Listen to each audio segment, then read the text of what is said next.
Hello. Welcome to Saber What Ifs, where you can get your daily dose of what if content. If you enjoy this video, make sure subscribe and like this video to motivate me to make more. Without further ado, let's get into this fanfic. Chapter 20, Pre- and Post-Maintenance. I do not own Fate Stay Night and stuffs. Oh. With Waver. He sat in a very formal, yet somehow empty-looking meeting room. The floors were made of a dark blue stone and the walls were covered with an intricate gold and blue pattern that flaunted the owner's wealth and taste in elaborate decorations. There were several large and expensive-looking oil paintings on the walls, showing pictures of people that were all related in some manner and all holding relatively the same presumptuous pose for the painter to take. Save for a few hardwood chairs, side tables, some minor pieces of decorating furniture around the edge of the room, and the few people inside, the place was fairly empty. Lord El-Meloy too knew that this was going to happen eventually. Ever since Shirou had been discovered by Lorelei and it was determined that the magus killer was going to make an appearance at the clock tower, the young lord had been preparing for this eventual meeting that would determine his future both occupationally and physically. Part of these preparations oddly enough did involve the lit cigar in his mouth. I believe that you are aware of the reason behind this meeting, Lord El-Meloy. The first of the three people in front of him asked coldly, an old man with glasses with the top of his head devoid of hair, making it look like he was wearing a short white furry crown. I should hope so. Waver replied politely. It would be extremely embarrassing and unbecoming of the position you gave me if I misinterpreted the situation and prepared erroneously. It would not be the first major mistake you have made. The second person stated. She was a middle-aged woman with blonde going gray hair tied up in a bun, dressed in a blue business suit that had less wrinkles than her face. We must admit, we had assumed that you had learned from your past mistakes and would have the foresight to avoid associating with such undeserving drabble. Undeserving perhaps, but I saw potential benefits in maintaining contact with them regardless. Waver admitted. He was now playing the game of politics, where everything spoken was either a half-truth or a full-blown lie. The old man of the group snorted. What sort of benefits could you gain from a crude drunk and the spawn of a heretic? Waver didn't blink. I avoided potentially ending up like my predecessor and losing my crest for starters. The reaction was instantaneous as all three individuals glared bullets at him at once. Had Waver been a less experienced dealing with killing intent, he may have flinched. But compared to standing less than a meter away from Gilgamesh and getting nearly killed by the legendary sword Excalibur, these three were as intimidating as flies. Please keep in mind that the main cause for Lord Kaneth's demise and near loss of our family crest was due to your immature actions, Lord El-Meloy. The woman stated stiffly, as if barely holding herself back from cursing him to oblivion. No. Waver corrected. After spending time with the original magus killer and putting that information together with my experiences during the war, I can confidently say that the results would have not changed in the slightest. Your crest would most likely still have been lost and my predecessor would have still lost his life. He took the cigar in his mouth and jolted some of the ashes off onto the tray next to him. Do not misunderstand though, I am to this day still quite surprised that I managed to survive the ritual. The fact that I am here and Kaneth is not is something I would expect would happen. You mean to say that you expected him to live and yourself to die? The eldest of the group stated almost curiously. No. The young lord repeated himself as he put the cigar back into his mouth. After taking things into consideration, I believe that the most likely scenario would have been that we both perish. I was too inexperienced and oblivious, and the previous Lord El-Meloy was too unaware and ignorant. Please watch what you say. You sound as if Kaneth, hailed as a genius even by our family, had overlooked something basic when he entered the war. The businesswoman frowned. I did. Waver confirmed. My predecessor approached the war as if all the participants would all willingly follow the rules of standard engagement. That the standard guidelines of dueling and nobility would be followed. He breathed in deeply and sighed, letting the cigar smoke fill and exit his lungs. He vastly underestimated the competition and what they were willing to do in order to win. Such a result would not have happened had you not stolen the relic of Alexander the Great in the first place, argued the elderly man tersely. No, it wouldn't. Ryder stated that he would have disliked working under Lord Kenneth when they first met. Given their personalities, I would not have been surprised if my predecessor would have died even sooner had I not done what I did. While I was lead around by my servant's whims a good portion of the time, Ryder and I got along fairly well, which I believe is the sole reason why I am alive today. In addition to that, I must remind you that there was a point in the war where Emiya's servant had nearly killed both Ryder and I without aid from her master. Waver explained himself professionally. The Einsborn servant and representative were both superior and more suited for fighting in the war. No more.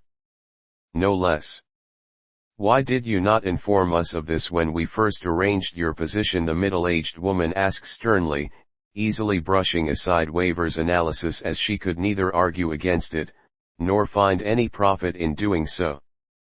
With you indebted to us, it was only proper that you should have done so. As far as I can tell, there was no reason for you to maintain your relationship with the mage killer. No benefits or position would come out of it. It would defeat the purpose of keeping the boy secret in the first place. Waver pointed out casually.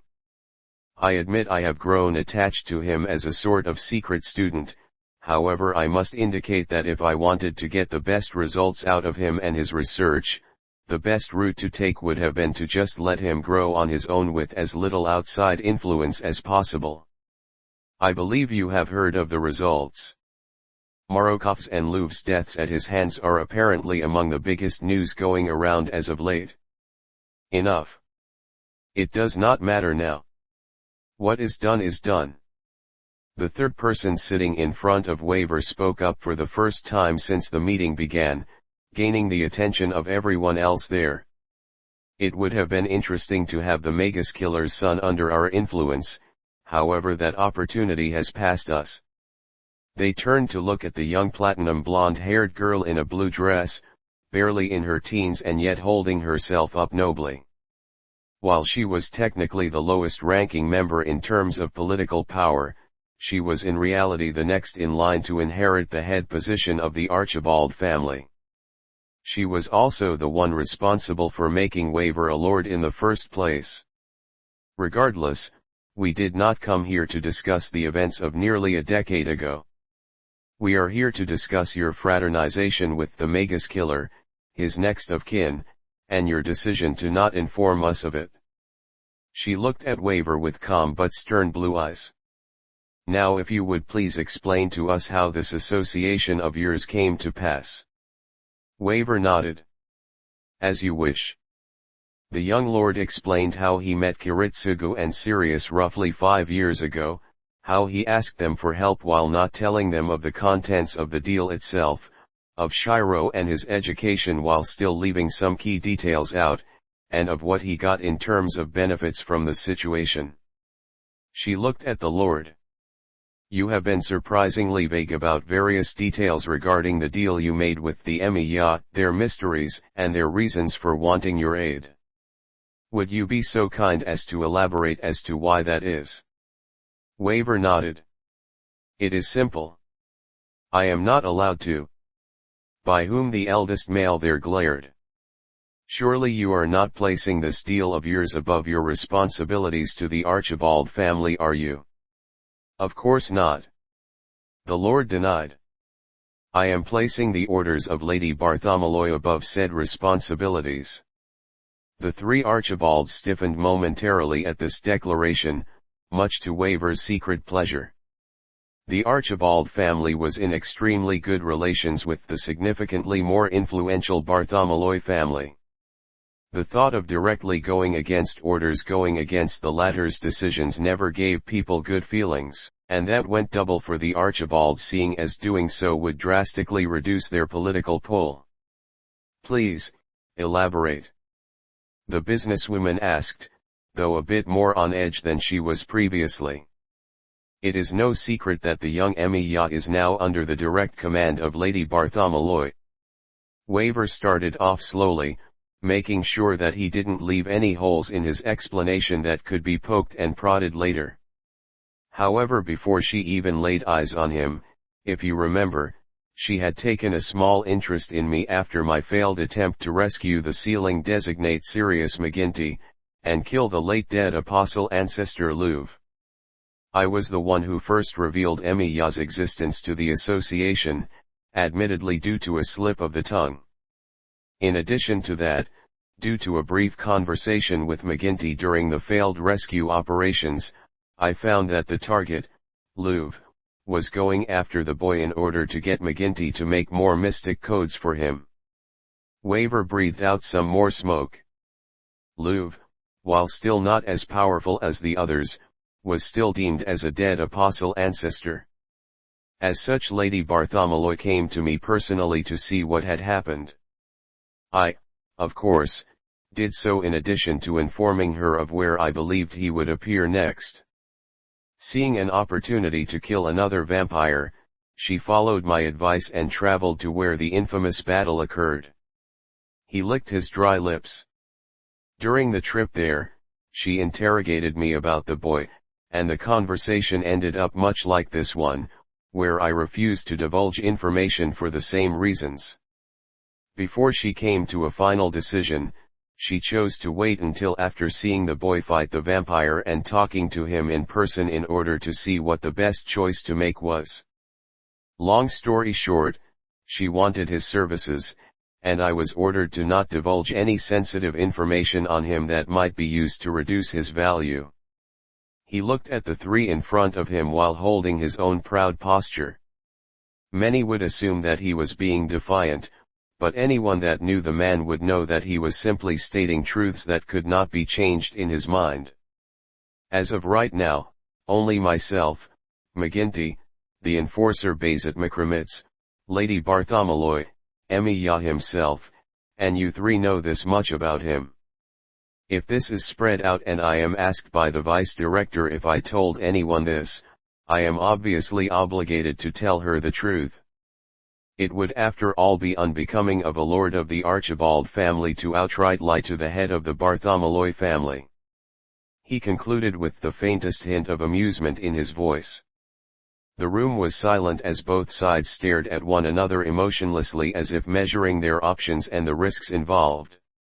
"It seems you still possess that reckless wild streak that prompts you to make foolish decisions, Lord El Meloy," the young girl there stated calmly. "I like to believe that I have at least learned enough to plan my steps more efficiently when in dangerous grounds, my lady." Waver bowed his head briefly. "Such recklessness can be a burden," the elder male stated coldly. "Fools that are not careful can end up hurting themselves with their own experiments. We have all no doubt witnessed accidents that have resulted in the practitioner's body nowhere to be found." Waver sighed aridly, easily ignoring the thinly veiled threat. "Well then, I guess I will have to be more careful for both our sakes. It would be extremely unsightly for us if I were to harm myself by accident when I have been recently speaking to the vice director about several issues going around the tower. I was not aware that your exposure to Lady Bartholomew had extended past the subject of the Emiya boy." The businesswoman momentarily fumbled over her words, for once completely caught off guard by Waver's statement. "I admit I was surprised myself." The Lord shrugged. "However, soon after the Emiya incident, I discovered that my work and past was occasionally being examined by the lady's attendants. After that I had some occasional meetings with her, mostly regarding my work and research, of course, however sometimes it focused on the management and structure of the tower itself. Given that these meetings have yet to stop, I am under the impression that she at the least somewhat considers my input worthwhile. I somehow doubt that someone of your stature has managed to capture even the smallest attention of someone as highborn as the head of the Bartholomew. The eldest one there snorted disbelievingly. Waver inhaled his cigar and exhaled a large stream of smoke before he looked pointedly at them. I am ashamed. Waver sighed. To think that the family that put my abilities to such regards as to give me a lordship would doubt my word on such a matter. Why, if I were to be removed from my position or to disappear suddenly, I would be aghast as to think of how the lady would interpret not only my competency, but the fact that it may also be reflected upon the noble Archibald family as well. He shrugged lightly. After I worked so hard to push the Archibald name into several events too. What are you talking about? The middle-aged woman asked stiffly, not liking where this was going. Waver resisted the urge to chuckle. Now the tables were turned and he was in control. Well, I may have suggested someone of young Marcus' description slightly before he was asked to participate on that black magic summoning sealing designate trial 3 months ago, and I also have reason to believe that Lady Sophia may be being considered for a fairly respectable position in the Department of Spiritual Summoning. Are you insinuating that the vice director is a gossip? The youngest one there asked with a hint of disdain in her voice. Waver snorted. Come now, we all know that she is above such things. I am merely stating that on occasion we discuss the commonly known current issues and events and exchange perspectives on how they would, should, and can be approached. He breathed out some smoke. If you wish for my honest opinion, I believe that she occasionally asks for my input because I have a different viewpoint regarding these matters compared to most standard nobles, and as such she can use me to obtain new options on future plans, though to be blunt I have rarely witnessed my ideas come into action. That I have little trouble believing. Scoffed the oldest one there before leveling his eyes on Waver. It seems we are at a bit of an impasse, Lord El Meloy. Your relationship with the Emiya blood has more than irritated us, and yet you have proven yourself to be indispensable given your limited contact with the vice director. I like to think that my hard work, intelligence, good looks, and sense of wit had a part to play in this as well. Waver added with a hint of amusement. The other 3 in the room did not share that amusement given the looks of disdain they were giving him. Realizing that he may have overstepped himself that time, the outnumbered man coughed sheepishly. Personally he blamed that slip of the tongue on Ryder and Sirius. Moving on. Since obviously we are at an impasse on my future due to my situation and I had predicted that we would arrive at such a position, I had fortunately come up with a compromise that I believe will satisfy all parties involved. Of course there would of course be room for negotiations. Oh. With Shirou.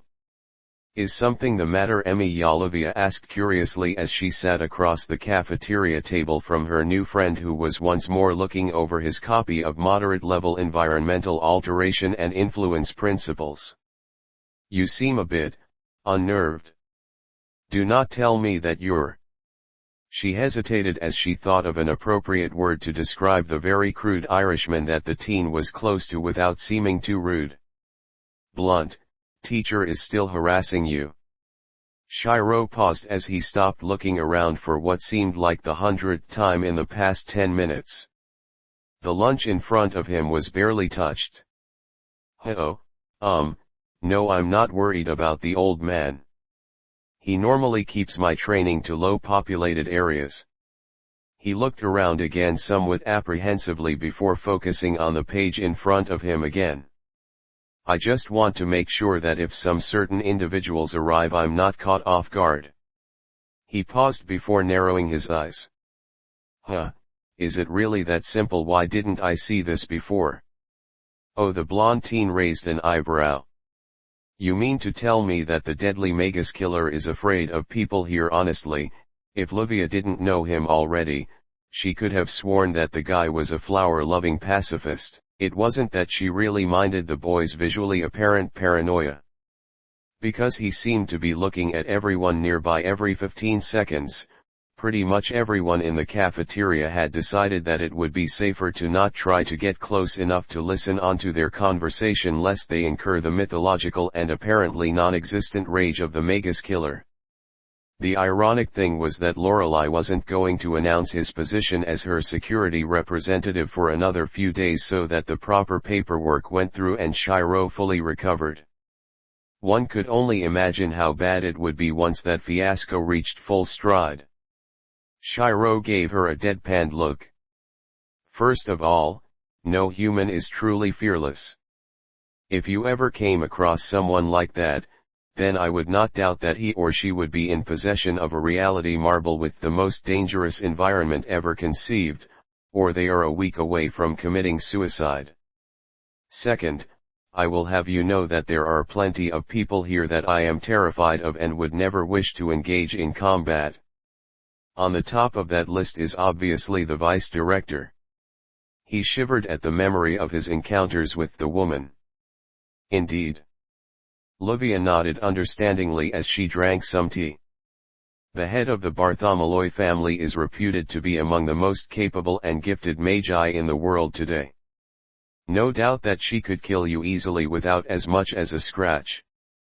Shirou nodded absently, not bothering to tell his newfound friend that contrary to her beliefs, he could permanently cripple a few of her highly valued circuits before dying. If he was desperate enough to use his father's rather unsavory tactics, he was fairly certain that he could boost the outcome to at best a mutual kill. If he was lucky. Shirou didn't fear death, but that didn't mean that he wanted to die. He still very much enjoyed breathing and eating and cooking. Thank you very much. Moving on. Livia sighed as she fanned herself and looked at the book in front of her. I am somewhat curious. That book is for second-year students, however it is not normally a field that many would focus on upon entering. Most of the magic I use is unconventional in general. The masked boy replied without looking up from his page. I came across a class teaching a subject that I needed more knowledge on in order to finish an experiment of mine and managed to slip in without getting noticed. This was the book for said class. I had a look at the beginner's version, however I found that I had done enough research on the particular subject to skip it. Oh, the Edelfelt raised a curious eyebrow and smirked. Well, that's a surprise. Who knew that the magus killer had time to experiment and make new miracles in addition to training your combat abilities? Who said they weren't related? Shirou sighed, once again noting that his intelligence was being underestimated. He turned the page and continued with the subject. I'm fairly certain that I can finally complete the base steps of my experiments in the next few days. Mastering them of course would take much longer. If my guess is right, I can further branch out from there. He paused. In fact, I think I might have just solved the biggest problem I had with the basics of my latest mystery, and if it's as simple as I think it is. His eyes narrowed as he read the section intently. So that was what I was doing wrong. I had to set an overlaying conversion and then calculate the... He muttered under his breath to himself. Finally he would be able to have a solid defensive spell other than Ro Ai's.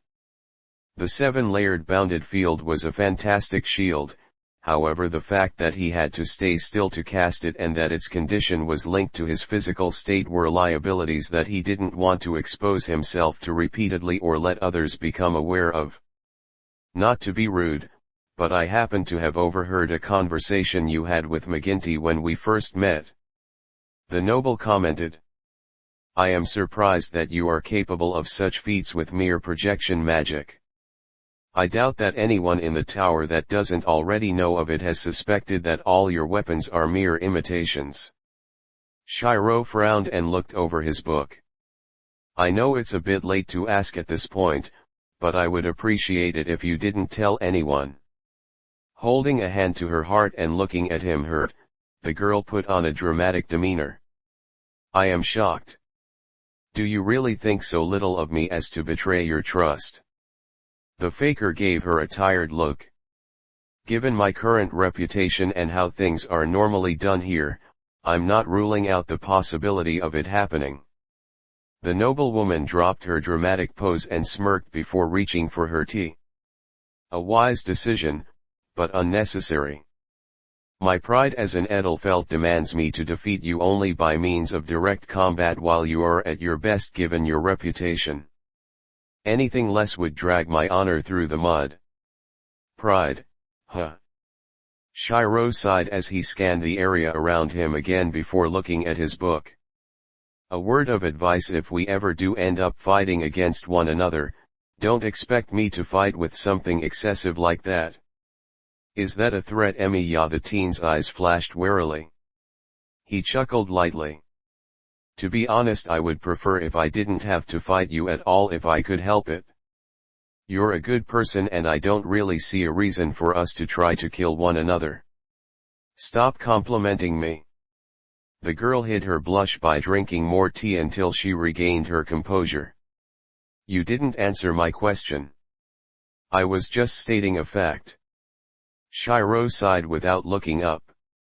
It seems that one of the traits that I share with my father is that we have no pride in ourselves or in what we do. If you expect me to fight by the rules that magi tend to follow, you'll lose. I don't care about appearances or how others see me. No pride, that is rather depressing. The girl looked at him in an almost pitying manner. For most nobles, having pride in their accomplishments and in their family was nearly the same as having a heartbeat. To not have any pride at all did not only sound unnatural to her, but also depressing. I'll keep that in mind, but you should be wary of it regardless. Having a good reputation would make things easier for you in the long run. True, but having a good rep here would mean doing things that I would rather do without. I am not that fond of magus culture as a whole. The idea of pursuing research no matter who or what is sacrificed honestly disgusts me. Really? Livia raised an eyebrow. If that is so, then why are you here in the first place? Simple. Shirou snorted. You try saying no to the vice director. The female paled dramatically as she realized what her friend was saying. Point made. I thought it would. The Emiya grumbled as he glanced at his book once more before raising his free hand to his side. Let's see. Trace on. Alter status. Analyzing system with global origin. Set geographic coordinate system standard. Overlay with Castor origin coordinate system. Produce conversion matrices. Install and incorporate matrices. Establish sufficient Castor origin based range. Remove Castor origin axis and coordinates from outputs. Incorporate global variables. Set. His eyes narrowed as he projected a fairly average and unimpressive looking sword in mid-air with its point towards the ground and watched it hover in place. Well, it's working so far. He muttered as he looked at the weapon from several angles. Is that your new spell? Livia questioned, rather unimpressed. It doesn't seem that different than what you normally do. It's technically 2/3 of the new spell. Shirou admitted as he poked the weapon testingly, only for it to remain in place. The last third is the tricky part, but I already technically mastered it a while ago. I made the mistake of focusing on the first and last parts before finding out that I needed to create it in a different coordinate system. I ended up cutting off my arm by accident because of it. If I had been a bit more off, I would have lost my head instead. He began to push harder against it and watch as it slowly shifted in mid-air. So far, so good. Its stability is a bit less than what I had intended, but that's just because I'm not completely used to incorporating this new system. HOH, the noble mused. So you do not mind if you nearly die, but you dislike it when others are involved. How noble of you, Emiya. Magi walk the path of death. The masked teen shrugged as he continued his examination of the floating weapon. It's their decision to do so, and I don't look down on them for choosing that path. I do, on the other hand, find it sickening and stupid to involve and force the innocent in their experiments. It's an irresponsible and childish thing to do, and honestly I somehow wonder how things are managed here if people actually follow the logic that says that such a thing is completely acceptable. I agree completely. Livia nodded approvingly. There are far too many nobles these days who have become desperate for power, wealth, and prestige that they have lost their grace and original drive to exceed in the first place. She puffed her fairly developed chest out in pride. They waste too much of their time trying to improve their magic when they should be improving themselves, which is far more efficient if you ask me.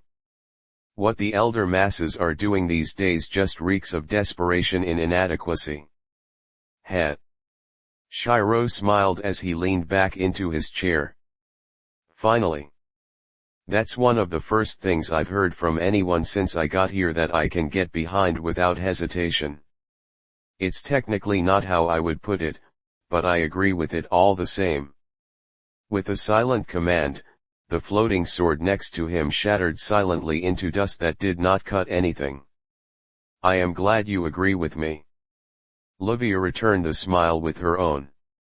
However, do you think it is wise to experiment in open view of everyone here? Everything I was doing was fairly basic stuff. If other people did find out what I was doing just now, they probably would have just brushed it off and kept on walking. The Emiya shrugged as he scanned the room once more. Even the completed version would end up looking very unimpressive to most people unless you knew exactly what it did, and to find that out I would either have to tell you, or you would need to have advanced structural grasping abilities. Well, that does sound very convenient for someone like yourself. Livia nodded in understanding, albeit she was also a bit disappointed as well. You do seem like the type to put application and efficiency over appearance after all. I wouldn't be my father's son if I didn't. Shirou casually replied before looking around to his right. I have been quiet so far, but now this is getting rather tiresome with you looking around like that. Are you concerned that you are going to get attacked by the general populace, or is there someone here that has you worried for your safety? The noble finally asked, clearly concerned about the Emiya's uncomfortable situation and seemingly unaware that he was somewhat tuning her out. Einsborn. The teen replied absently, finally putting his book down in the process. Let's just say that my father did not exactly leave them with a good impression, and that I wouldn't be surprised if it carried down to how they view me. Einsborn. Livia raised an eyebrow. I admit that they are a rather well-founded family and they do make rather formidable homunculi. However, I don't think that they are so much of a threat that you would have to be on edge during your stay here, at least not compared to some of the other families that your father has angered in the past. I saw 2 of their members walking with roughly half a dozen fighter-based homunculi about a week ago, and to my knowledge they haven't left yet. Shirou stated calmly, driving the point across. Einsborns did not qualify as a great threat by themselves, but their homunculi were another story completely. Even the weaker combat-focused homunculi were rumored to be as efficient as 100 standard magi in terms of battle. Granted, Shirou could take out a standard magi with his bare hands and some reinforcement, but the gap in danger was still significant enough to cause some worry. And to be clear about this, they really hate my father. Ah! The noble blanched, getting the idea that Shirou was stressing. I see your point. Well then, I shall do you a service and inform you when I see any member of that family or any of their products nearby. Shirou glanced at Livia and only just barely caught himself from being a bit blunt with his next correction. Thank you, but on a side note, can you please not refer to the homunculi as products or objects, or at least not around me, though they may be artificially created. I happen to know that some are fully capable of having personalities and feelings. It makes me uncomfortable calling something that looks, acts, and thinks like a human an object. Olivia blinked. Now that is a surprise. Most would have assumed that someone of your reputation would have just agreed that they were tools and leave it at that. Who knew that you were such a bleeding heart? Do you try to make friends with any being that looks and talks like a human? The magus killer scanned the room again. No, though I am on somewhat good terms with an apostle ancestor. Livia, who was in the middle of drinking some more tea at that statement, appropriately choked on the drink and spent more than a few minutes trying to regain control of her lungs. What, she gasped, not at all caring about proper decorum or appearance for once. You are actually friends with one of those monstrosities. What, he's actually a pretty nice and reasonable person if you just treat him like a normal guy. Shirou stated as if it was the most obvious thing in the world. I've only talked to him face to face once, but he's pretty pleasant to talk to. He froze for a moment as he saw someone walk by in the distance before relaxing again. False alarm. Silver hair, but normal colored eyes. Amazing. The noble muttered to herself. To think that you would be so fearless as to become acquaintances with a dead apostle ancestor. It isn't that big of a deal. Isn't Kaleidoscope supposedly one as well? Shirou asked, confused. He knew the man's reputation was rather unsavory to many, but the fact still stood that he was a vampire. It would be weird if he wasn't friends with a couple of people in the association, considering he's a wizard marshal. Why yes, but even you should know that Lord Zelrich is a rather eccentric person that few are fond of here. Livia argued, still trying to regain her bearings. Old man Sirius is a good friend of his. The magus killer replied offhandedly as he scanned the room again. He's told me a few stories about a few pranks they pulled on the nobility here. They haven't talked for a few decades, but from what I can gather the guy just has a bit of a sadistic and cruel sense of humor that leans towards the childish side. Considering the general standard personality of the magical population, I wouldn't be surprised if he gets along better with the non-magical community than he does with the magical. You really do live in a completely different world, don't you? The teen girl commented out loud, more to herself than to her friend, before pausing and seeing something past his shoulder. It would be best if you calmed yourself. It appears you are being approached. Shirou raised a confused eyebrow and briefly turned around to see what Livia was pointing out before his blood went cold and he turned back. Thanks for the warning. He muttered with narrowed eyes as his shroud magically wrapped itself around his mouth so that he could hide more of his facial features and expressions. So you are supposedly the latest in the line of traitors and disappointments, a tall blonde man snorted as he strolled past the pair's table and looked down upon Shirou with disgust. Following close behind him were three silver-haired, red-eyed men that were so similar looking that they almost would have passed off as triplets, each one holding a close-ranged weapon made from high-density metals that by all means should not be able to be wielded by normal humans. Shirou determined that Natalia could easily cut through them if needed, but he was fairly certain that he never had weapons that heavy recorded in Unlimited Blade Works before. He would have to do some experiments later to see how efficient and accurate they were when fired off as bullets, but right now he was more concerned about what he learned from the tool's history. If what he was seeing was correct, then it would be best if he didn't pick a fight with any of their current wielders unless he wanted to do a fair bit of damage to the general area. Do I know you? The masked teen asked politely, pretending to not already know that the man in front of him was an Einsborn. I should hope not. The man scoffed as he stuck his nose into the air. He appeared to be in his mid to late 30s and wore a fairly expensive suit, much like most of the other males in the association. Average height. Average weight.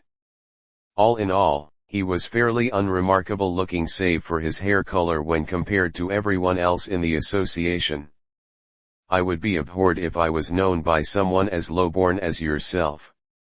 If you don't like me, and you think I am beneath you, and I don't know who you are, then why are you talking to me? Shirou asked, confused. He technically knew the reason already, but he still didn't understand the logic. In his mind, it was best to just avoid people you didn't like and you didn't have business with. The nobleman raised an eyebrow and looked at Shirou with a mix of disgust and insult. I am of the Einsborn lineage, boy. Surely your traitorous father has mentioned to you of how he stabbed us in the back all those years ago. Shirou kept his cool despite the killing intent and glares that the man and his guards were giving him. Ah. Right. Dad did warn me about your family should I make myself known to the magic world, but that still didn't answer my question. Plus, why are you here? I heard that the Einsborns normally keep to themselves. I will have you know that I am here as an envoy for the Sea of Astray for alchemic research purposes.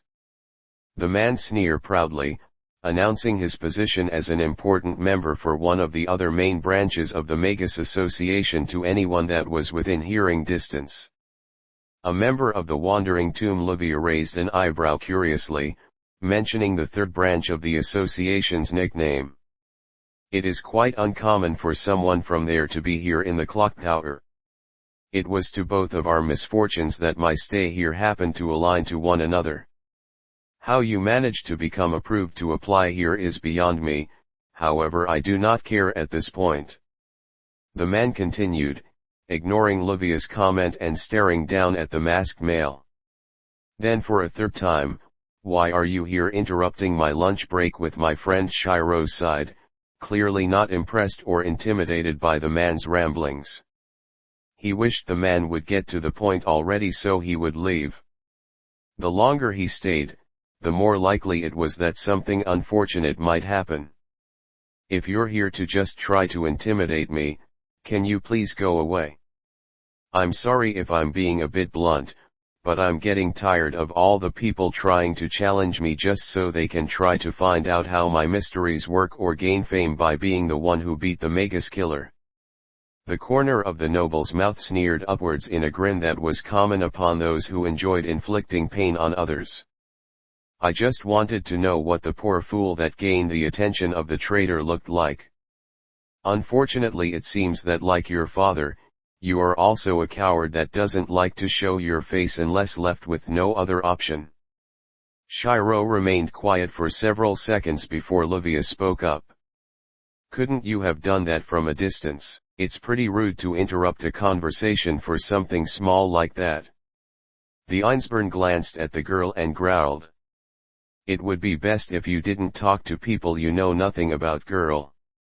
Those of the Emiya name and blood are nothing more than disappointments, traitors, liars, and failures. And fakes. Shirou added offhandedly, getting confused looks from the other two there. It's an inside joke. He mumbled, embarrassed. Regardless of what kind of trash you are, I was still curious to see what that traitor's legacy would have produced. The Einsborn grunted, being the first of the two to recover from Shirou's odd joke. So far I am not impressed. To be blunt, I doubt that those rumors about you are even true. Most of them aren't. Shirou shrugged as he leaned back in his chair and glanced at the homunculi that had remained in their positions behind the man since the conversation started. Every one of them had been ready to move the instant a wrong move was made or the slightest raise in prana. You know how things get. A mysterious person does something big and people suddenly start making assumptions about him. I assumed as much. The man nodded coldly. To think that a child like you was responsible for killing a hive of monstrous beasts, 7 heretics, and over a dozen dead apostles, one of which was an ancestor, is simply preposterous. Actually, Livia spoke up before Shirou cut her off. I completely agree. Shirou nodded, not wanting the girl to make things worse for him. It is stupid to assume that I have done even half of that. At least he is honest. The eldest man there grunted, not knowing that he had been completely misled in his assumptions about Shirou. It's a shame too. He sighed with a grin on his face again, one that did not leave the other male with good feelings. Your sister will be so disappointed when I tell her all the stories she has heard about her brother were all made up. Brother Livia blinked in confusion as she turned to Shirou in confusion. Sister Shirou, echoed the man in a raspy voice, not truly trusting it at the moment as his mind ran at 100 miles a second and his blood turned to ice. His breathing had slowed down to the point that he probably wouldn't realize if he was suffocating or not, and if anyone had been able to see his face at this point in time, they would have noticed that his fairly tan skin had gone pale white. This was bad. This was what he had been fearing of the moment he had found out that the Einsburns were in the tower. He did not at any point want for the Einsburn to know that he was not only aware of Ilya's existence, but that he deeply cared for her safety, and as such they could use it against him in the oncoming war. In hindsight, he probably guessed that this was what the man had planned in the beginning, the bastard. It wasn't unexpected, but it was an extremely dirty move that Shirou would have preferred not happening at any point in time. Regardless of what Shirou did now, Ilya, the one he had sworn to his father to save, would end up losing in the end. The best the younger Emiya could do now was contain the damage to a minimum. What are you talking about? Shirou spoke, hating himself for what was going to happen next. I'm an only child as far as I know. If you have nothing relevant to speak of, please leave. I have more important things to do than speak about made-up stories. More circular logic, this time spawned from talking to Sirius and Waver earlier when he informed them of Einsburn's presence. Shirou was adopted and had no memory of his original family. As far as he knew, he really was an only child until the fire. So long as he talked from that perspective when needed, that he was talking about the family members that he could no longer remember, he would be able to fool the man in front of him into believing it, no matter how much he wished to pin him to the walls by his swords instead and use him to rescue the girl right now. You mean, surely he must have told you about the abomination he had made with one of our products? The Einsburn asked, bewildered that the boy in front of him did not know something that the man himself thought was common knowledge. That he foolishly believed that the tool he had become attached to was. I would appreciate it if you would stop talking about something you are clearly making up in order to slander my father's name. Shirou growled darkly. I know little about my father's relationship with the Einsburn save for that you hired him to fight in the Grail War, and personally I think you are making up the story about my father having a child with one of your homunculi in an attempt to irritate me and show everyone that you have some power over me. As of right now, I am only the former. Once again, if you have nothing true or significant to speak of, please leave me be. The man's face turned into one of disappointment and disgust. You little ignorant brat. How dare you think that I would make something like this up? My dislike for you right now is only matched by my wonder as to your traitorous father's actions in not telling you about the tool, though upon thinking about it, it would make sense. He smirked. After all those times failing to get her back from our castle, no doubt he thought it would be better to save you the embarrassment of suffering from the same failures. Shirou took in a deep breath to calm himself down. He knew he shouldn't let this man get the better of him. He knew that getting angry would not help his or Ilya's situation in the slightest, however the man in front of him was really starting to get on his nerves. The rational part of his mind knew that if this continued he would completely lose his patience and do something that would ruin everything he had worked for at this point. On the other hand, his irrational mind pointed out that his rational side also wanted to skewer the Einspern fairly badly right now. Better a family of failures than a family that does not listen to justified and reasonable warnings. Einspern. Now leave.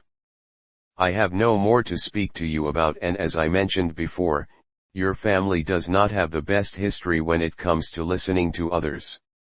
I have yet to hear of any worthwhile warnings, boy, but I will grant your request since you asked politely so many times. The man sneered as he turned to walk away before pausing. Before I leave, may you clarify one thing for me? Depends on what you're asking. Shirou replied with enough irritation in his voice that even the shroud muffling his voice couldn't hide it. The man's mouth twitched into a faint grin. Is it true that you currently reside in Fuiuki? Fuiuki? Livia echoed with curiosity, obviously having never heard of the Japanese city before. In fact, Shirou wouldn't put it past the general association populace to not be able to name any Japanese towns or cities outside of Tokyo, Kyoto, Hiroshima, Nagasaki, or any place that oddly enough had the same name as an international car company. The younger male nodded slowly, already guessing what the man was trying to get at by confirming the information. I see. The Einspern's grin grew in a cruel but satisfied way, as if enjoying a joke that only he could understand. Well then. Thank you very much for your time, Emiya. Without saying another word, the man turned away and left at a confident pace. Unlike the man, however, the three homunculi lingered for a few seconds as they all made eye contact with Shirou. Despite the fact that none of the silver-haired men had uttered even a single word during the conversation, much less shown any emotion on their faces, the looks they were all giving him through their blood-red eyes were enough for the Emiya to know that he had clearly done them or someone they knew an injustice during the conversation. Keep her safe. The Emiya muttered under his breath as the triplets turned away, so softly that he doubted that even Livia, who was sitting less than a few feet away from him, heard him make a noise. He liked to think that he saw them hesitate for half a second after his faint request was made, but even years after the event, he would not be able to confirm it. After seeing the man with his entourage leave, Livia glanced at Shirou warily. Care to tell me what that was all about? Something that could have easily been a lot worse than it was. Closing his eyes tiredly, the male couldn't help but laugh bitterly. In a nutshell, Einspern just declared war on me. War. The girl's eyes widened in surprise. How do you know that? No, never mind how, what are you going to do about it and how can you be so calm? Shirou sighed as he slowly stood up and gathered his things. Don't worry about me, Livia. I was prepared for something like this to happen for a while now. You don't have to bother yourself with my problems. Livia frowned. I will if it means losing a valuable ally and worthy enemy. Emiya. Do not think that you are good enough to handle an entire family on your own, especially one as well established as the Einspern. The magus killer smiled kindly in such a way that anyone could tell he was doing it despite the shroud around his head. Thanks for the offer, but this is something that I'm going to have to handle on my own. Besides, I'm better prepared for this than you realize. He strapped his bag over his shoulder. I have to go talk to some people right now. I'll see you around. Same time Saturday. Humph. I suppose. The female pouted as she looked away. I was looking forward to learning more about your father's exploits and learn from them, however I guess I can wait a few more days so long as you keep your word. She turned slightly and looked at him through the edge of her eyesight. If you must know, I am planning on writing a paper based on the exploits of the magus killer, his drive, his techniques, and his method of thinking. Despite his average ranking as one of us, he still managed to kill those far superior to him. I wish to analyze and uncover that particular mystery, and I need you in order to do it. Shirou chuckled lightly as he stood up. I don't know if I should be honored or scared right now. He shook his head. I look forward to seeing you soon, Livia. Take care. Turning away, Shirou's eyes narrowed as he thought about the turn of events. He had about a year and a half left to prepare for the Grail War. The fact that he was known to the magus population was going to work heavily against his favor, as was spending large amounts of time working in the tower when he should be training or studying. However, he would have to deal with it. Right now his greatest priorities were to talk to Waver and Sirius about the current turn of events with the Einzburn, and master his newest spell as fast as possible. He was so deep into his thoughts, he completely missed Livia say goodbye to him as well, with a faint trace of red on her cheeks, and unconsciously rubbing the back of her right hand at the same time. Oh. Sometime later in Germany. So the rumors were true. Justitiate Einzburn, otherwise known as Old Man Echt and head of the Einzburn family, mused as he looked at his descendant standing on the other side of his desk. So Emiya did father another child after all. He closed his eyes in thought. Judging from what you claimed his age to be, it seems that the man not only betrayed the Einzburn during the war, but his wife as well soon after she bore his child. The boy didn't even seem to know that the girl existed. The younger German snorted in equal amounts amusement and disgust. Such lack of loyalty can be found in heretics and foreigners these days.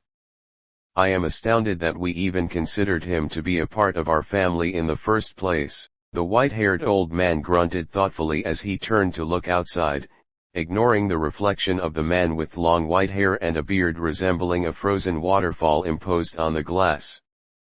Perhaps, though it would not explain then why Emiya repeatedly attempted to retrieve the next grail for those years after his betrayal, and if I may remind you, the man did come much farther in obtaining the grail than any of our previous entrants in the war. Fet. Considering who we arranged for him to summon, I would not be surprised if the servant did most of the work. The younger of the two waved his hand lazily, brushing off the fact as if it didn't amount to anything. Speaking of Emiya and the war though, how is the new grail faring? Ake's eyes opened slowly. She is developing as planned. Though she will not last long after the alterations made to her body, she will fulfill her role for the oncoming war before that time comes. He turned around. Did you mention the war at all or see if the boy was aware of the next one occurring soon? I hinted at it, but I doubt that he knows about it given how he reacted. The younger sighed pityingly. If I remember correctly, the current Tosaka head is just a girl, and the mockery head, well, you know more about him than I do. Yes. Zukin isn't one to involve others unless he has a firm grip on them. I highly doubt that he is related the boy in any way. The head nodded in agreement before he began to move out of the room. I was hoping that Kiritsugu would live long enough for the next war to occur so that his daughter would kill him with our servant as repentance for his betrayal. However, since that obviously can no longer happen, I suppose we will just have to make do with using her to end the Emiya line. HOH, the man under the age of 200 raised an eyebrow. Does that mean you found the artifact? It was not that difficult to locate, unlike the previous one. All we needed to do was obtain a significant portion of the temple's foundation and ensure that no evidence was left behind. The old man shook his head. Come, we will discuss this as we walk. It is time to inspect the next grail's development. Despite being born from the trader's genes, she has proved to be quite valuable as a grail. Far more than her mother. According to my calculations, her body and mind would not completely break down until all 7 heroic spirits would enter her body. That is fairly convenient. I believe her mother could only store up to 5 before her body broke down into the grail itself. The younger shrugged carelessly as he followed his leader out of the room. The girl is a stubborn one, I will give you that. A smirk etched itself on his face.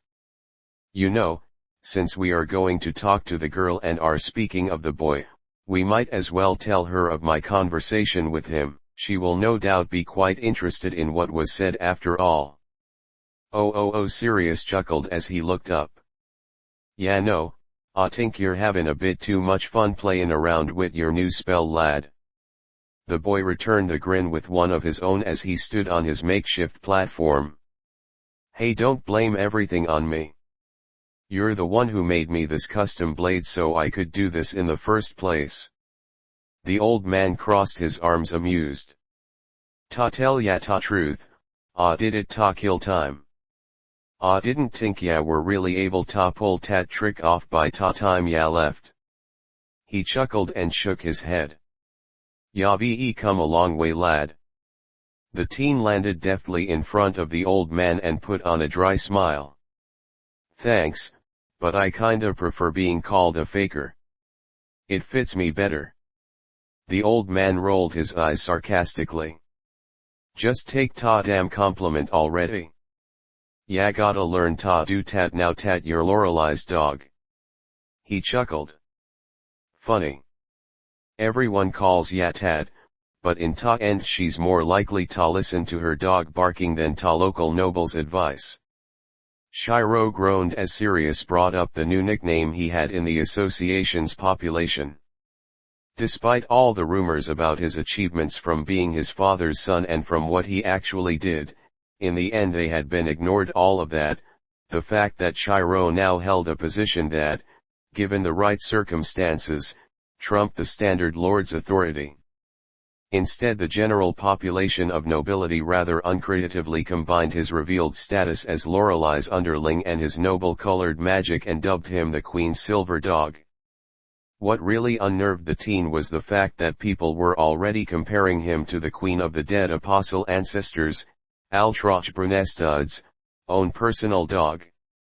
Said dog was supposedly a massive truck-sized wolf that had absolute authority over a human's continued existence as a rule of nature.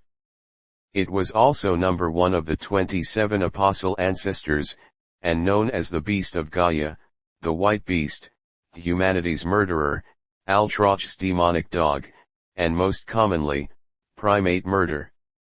Comparing him to that thing was like comparing a pellet gun to a fully stocked aircraft carrier filled with tactical nukes.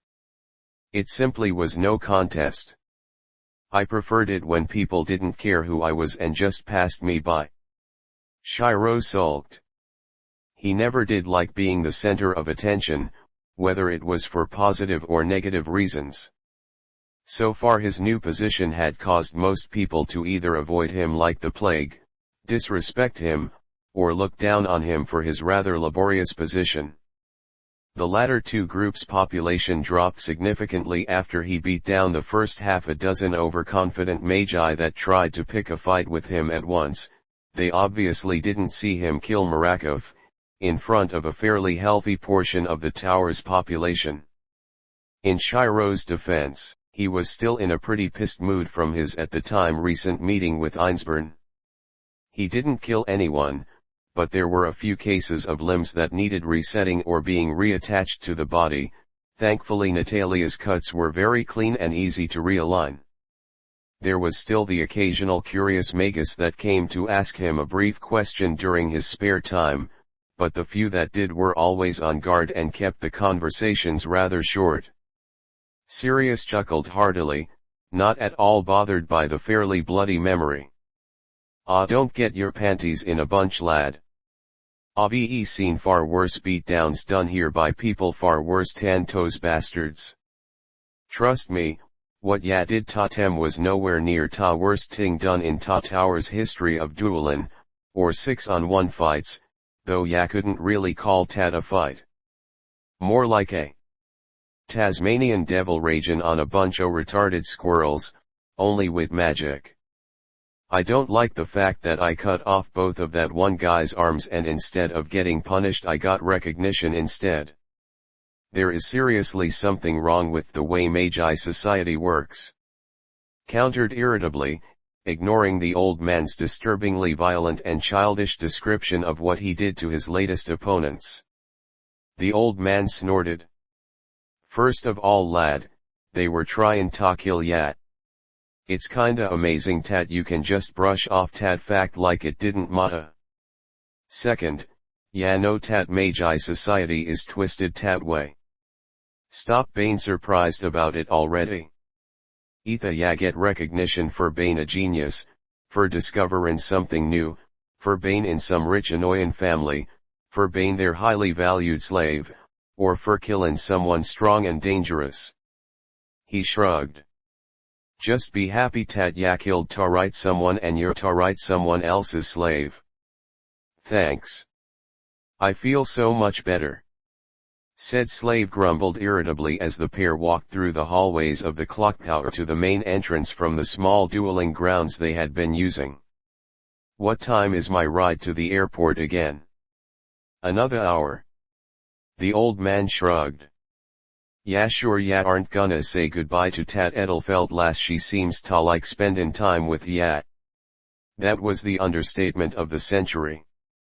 After Shirou's one-sided fight with the half a dozen students, the girl had lost her patience when it came to waiting on the sidelines whenever things got violent and unleashed absolute hell on the next, and last, person who tried to pick a fight against him when they were trying to enjoy lunch together. Needless to say, after the incident Shirou swore to himself that he would never willingly anger Livia unless it was a really good reason, and he would more importantly never give Rin the idea of rapidly shooting off her Gandra curses with both hands at once at the same target. What he saw that day was not only painful to watch, but it was also absolutely terrifying. Spines were simply not supposed to bend that way. Fighting style and magic be damned, Shirou could confidently say after the event that if his reputation didn't stop everyone from approaching him for any form of casual conversation, Livia's display at the very least dissuaded whoever was left. Livia left for Finland yesterday with her sister. Shirou pointed out. I said goodbye to them as both Emiya and Shirou just to make sure they weren't disappointed. He would have continued to message her to keep in contact and sate her thirst for his father's stories, but she unfortunately didn't give him her family's address, and she like many other Magi didn't have a cell phone or an email address. Ah see. Don't know about you, but I am glad that little shrew of a little sister is gone. The old man cracked his neck. Standard spoiled noble bitch that lass was. Wouldn't stop giving orders even if her life depended on it. Ya don't know how close I was ta puntin' her down a hallway last week. He paused as he saw the look of disbelief Shirou was giving him. Oh don't you give me tat ya actually would hit a girl look. I've seen ya try ta gut Bazit loads of times when ya spar with one another. Bazit ne can punch through steel walls and has beat me senseless more than anyone else. The teen argued as if it was the most obvious thing to say in his defense. And ta Edelfelts shoot curses from tear fingertips and hire themselves to the highest bidder. Sirius pointed out calmly. Trust me on tis lad. I wouldn't doubt it if ta lass already has more blood on her hands than you do, apostle or not. Shirou bit back his tongue, knowing this was probably another argument that he would not win. He constantly had to remind himself that he was dealing with the magical world now, a violent world where standards and safety were only secure so long as the strongest one there deemed it and remained in power. Here he was not the norm, not that he ever was really, but the outsider. He was the person who would have to adapt to the system in order to have a hope to change it in the slightest from within, and prevent more people from endangering themselves for no reason whatsoever. That is, if he bothered to attempt to do so in the future. It's still not right. was all he managed to let out, and glared at the ground as if it was partially responsible for the way things were. "Tad, it ain't. I'll give ya Tad." Sirius nodded solemnly before instantly brightening up and sporting a far too happy grin on his face. But on ta bright side, at least all Tad physical activity they do try and ta kill things ensures Tad they end up with great bodies. Not Tad I am young enough ta have a chance with any of them anymore, but at least I get some good eye candy every now and then. Shirou didn't say anything as he stared at the old man as if he grew a second head. "Oh, don't give me Tad look. I am over 200 years old and have a ceiling designation. Cut me a bloody break and let me have ma fun." "I'm fairly certain that your definition of fun is illegal in most countries of the world," the Emiya stated, still looking at the old man in disgust. "Most." The old man nodded in agreement, and taking the boy's displeasure in the topic of conversation in stride before his expression hardened once more. "Speakin' of unsavory things though lad, I couldn't help but see ya be been preparin' your meat on ta rare side lately when ya eat. Ya used ta be a medium sorta guy."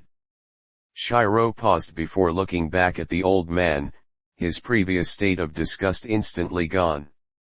Deciding that what they were now talking about was just too sensitive to be overheard, he switched to Japanese. "I found that it helps curb the thirst a bit. All in all, I haven't experienced any changes since it first happened. But Solomon still wants yat." Sirius finished with a stern look, also switching to the Eastern language at the drop of a hat. "I don't think that's a good idea, old man." The teen hesitated. "He is a member of the burial agency in the church. It would look pretty bad for everyone if we were seen together. Then just ask him for advice and tips." The old man rolled his eyes. "The gnome is a sodden ancestor, lad.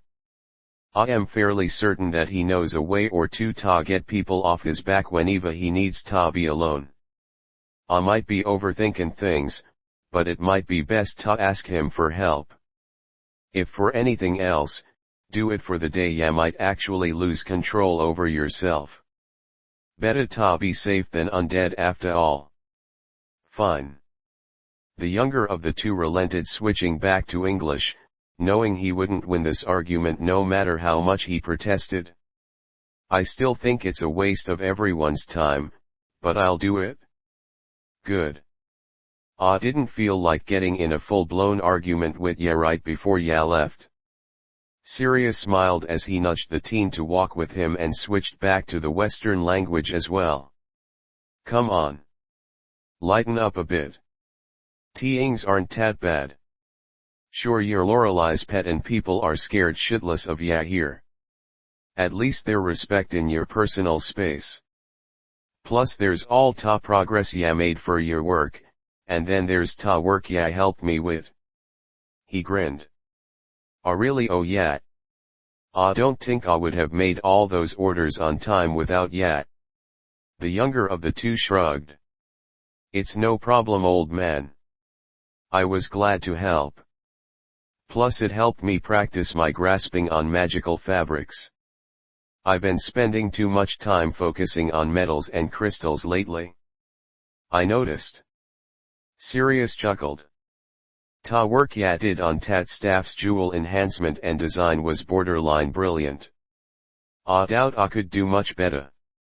Tat Rin girl must like ya a lot if you're tat good at jewel magecraft already." He paused as he noticed a dark cloud hover over the teen. Lad. This isn't big enough. You call this a jewel good enough to use magic on? Are you trying to kill me? I told you that I wanted an emerald, not a topaz. Rubies are sapphires, you novice. Do this over again. The cut is wrong. It will completely ruin the market value, I mean the magical conductivity. Shirou. I need 12 pink diamonds by Thursday. 7 carats each and not a milligram less. Don't let me go back. The prematurely graying boy shivered. Lad, the old man repeated, now a bit more concerned for the boy's mental state.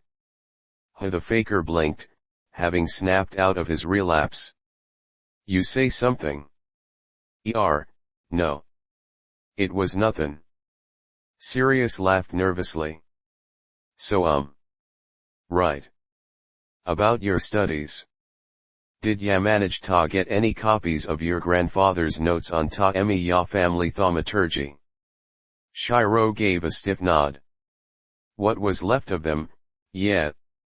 I won't or can't use most of what was there, seeing as I don't have or see much use for most of the research or methodology, but there are a few things I saw that I can mix with tracing that I haven't used already. If I'm right, I think I might be able to give you some very interesting research samples in the near future." Sirius grinned. "Oh well, don't keep me waitin', lad." He patted the teen on the shoulder, causing the boy to wince. "Ah. Right, still sore from your sessions with Bayzit?" "Sorry." The sore fighter grit his teeth and rubbed his aching limb. Despite the fact that his skill level, reserves, and weapon library had skyrocketed since his encounter with Louvre, he still constantly lost in his matches against his first female teacher. Part of the reason why was because he refused to use anything more remarkable than his standard elemental weapons out of fear of doing real damage to the woman. No matter what anyone would say to him, he would absolutely refuse to use Natalia, Mia, or the Mace of Odo against her or anyone else he cared about. Kiritsugu was obviously out of the question as well. The other part was simply because Bayzit was just that good. The woman had enough speed, strength, and experience on her side to overwhelm a vast majority Shirou's versatility and ranged capabilities.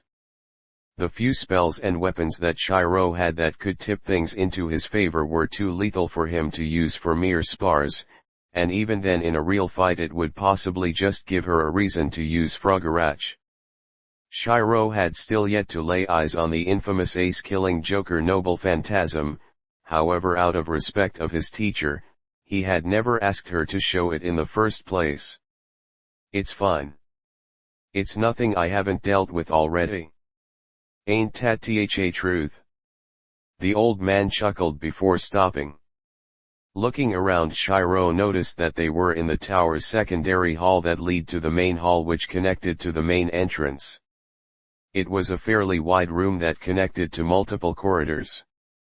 The walls, floors, and ceilings were all very decorative and elaborate. However, the most notable aspect of the room were the multiple arches that spanned the ceiling like a web. Both of the males had long since noted that they were actually built to enforce the multiple bounded fields inside the underground structure. "I can't follow ya farther than here, lad. Ceiling designation and all that crap." "Right." The teen nodded as he turned to hug his grandfather figure. "Be safe and try not to piss off any more nobles."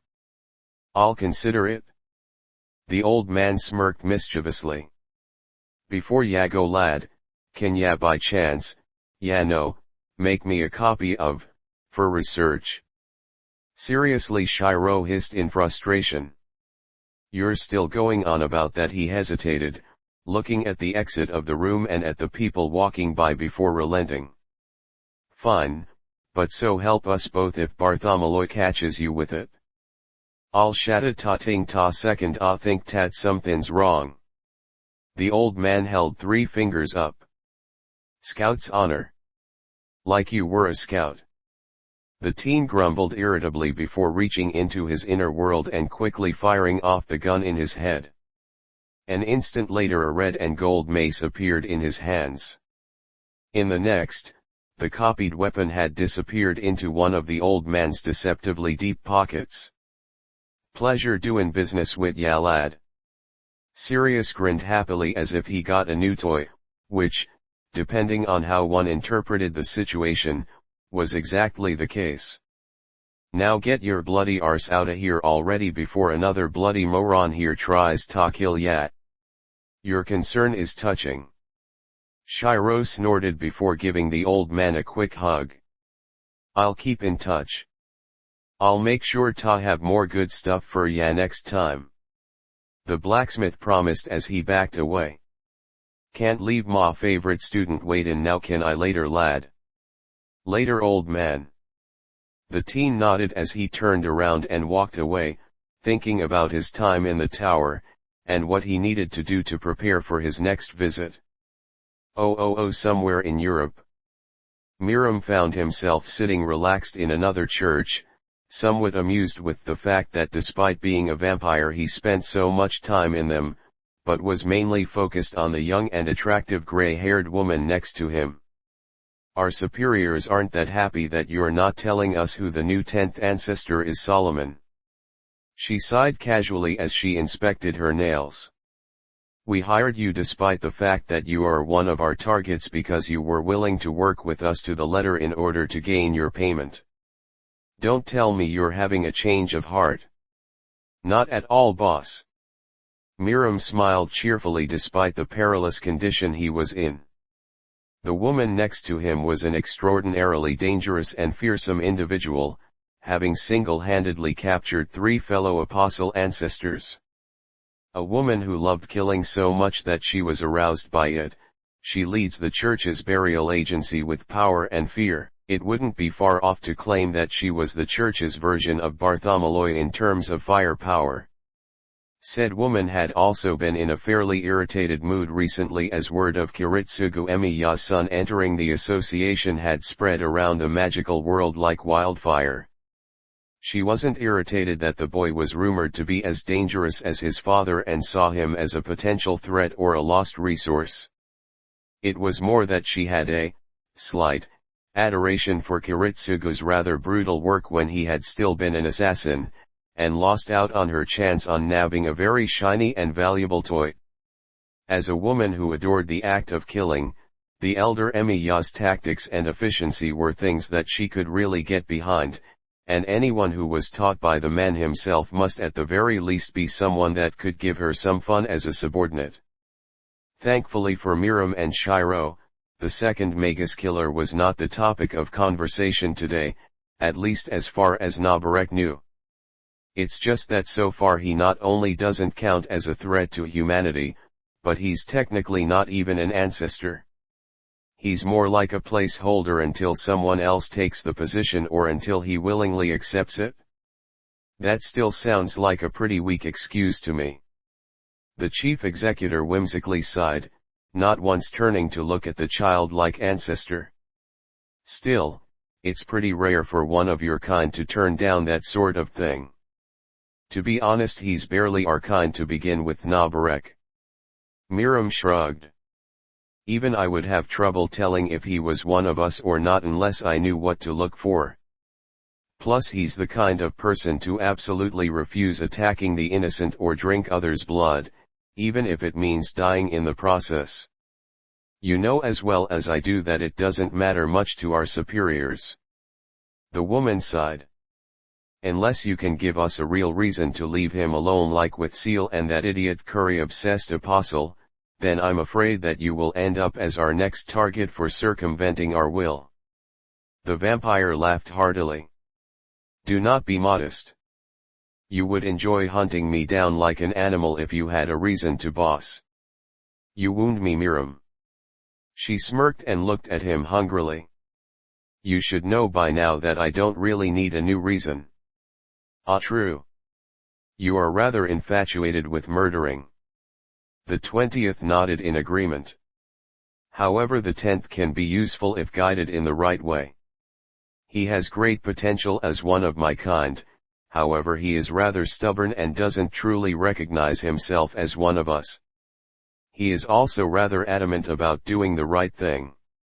If you, through me, and in due time so he can grow a bit stronger, ask him to take care of some rather troubled areas in Asia and promise not to look into things, I'm fairly certain that he would gladly jump in to help control the damage for the sake of helping out, so long as we pick his targets carefully. He seems to be a bit of a bleeding heart. Nabarek snorted. You mean to tell me that the 10th is some sort of defender of justice? How is he still alive? The vampire shrugged carelessly. Like I said before, He has great potential. It also helps that he hasn't really gone out and involved himself with the world much until recently. Actually, he originally planned to not do that for a couple more years, but some certain events unfortunately accelerated his plans. He should have just stayed inside until he died. It would have been safer that way. Noborek mused lazily. Still, if he refuses to drink blood and go after others, I guess he can be overlooked for the other ancestors for now, so long as he stays that way. Indeed. Miram nodded. Oddly enough, I just got asked to help him out.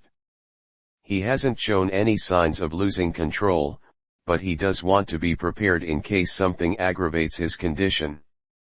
How very cautious of him. Noborek remarked, clearly not believing the story for a second. Miram couldn't blame her. His kind wasn't really known as the most pure-hearted and rational species on the planet. How do you know he isn't lying? He's a surprisingly honest and upfront person. The younger-looking of the two admitted. It's not in him to lie about something like this.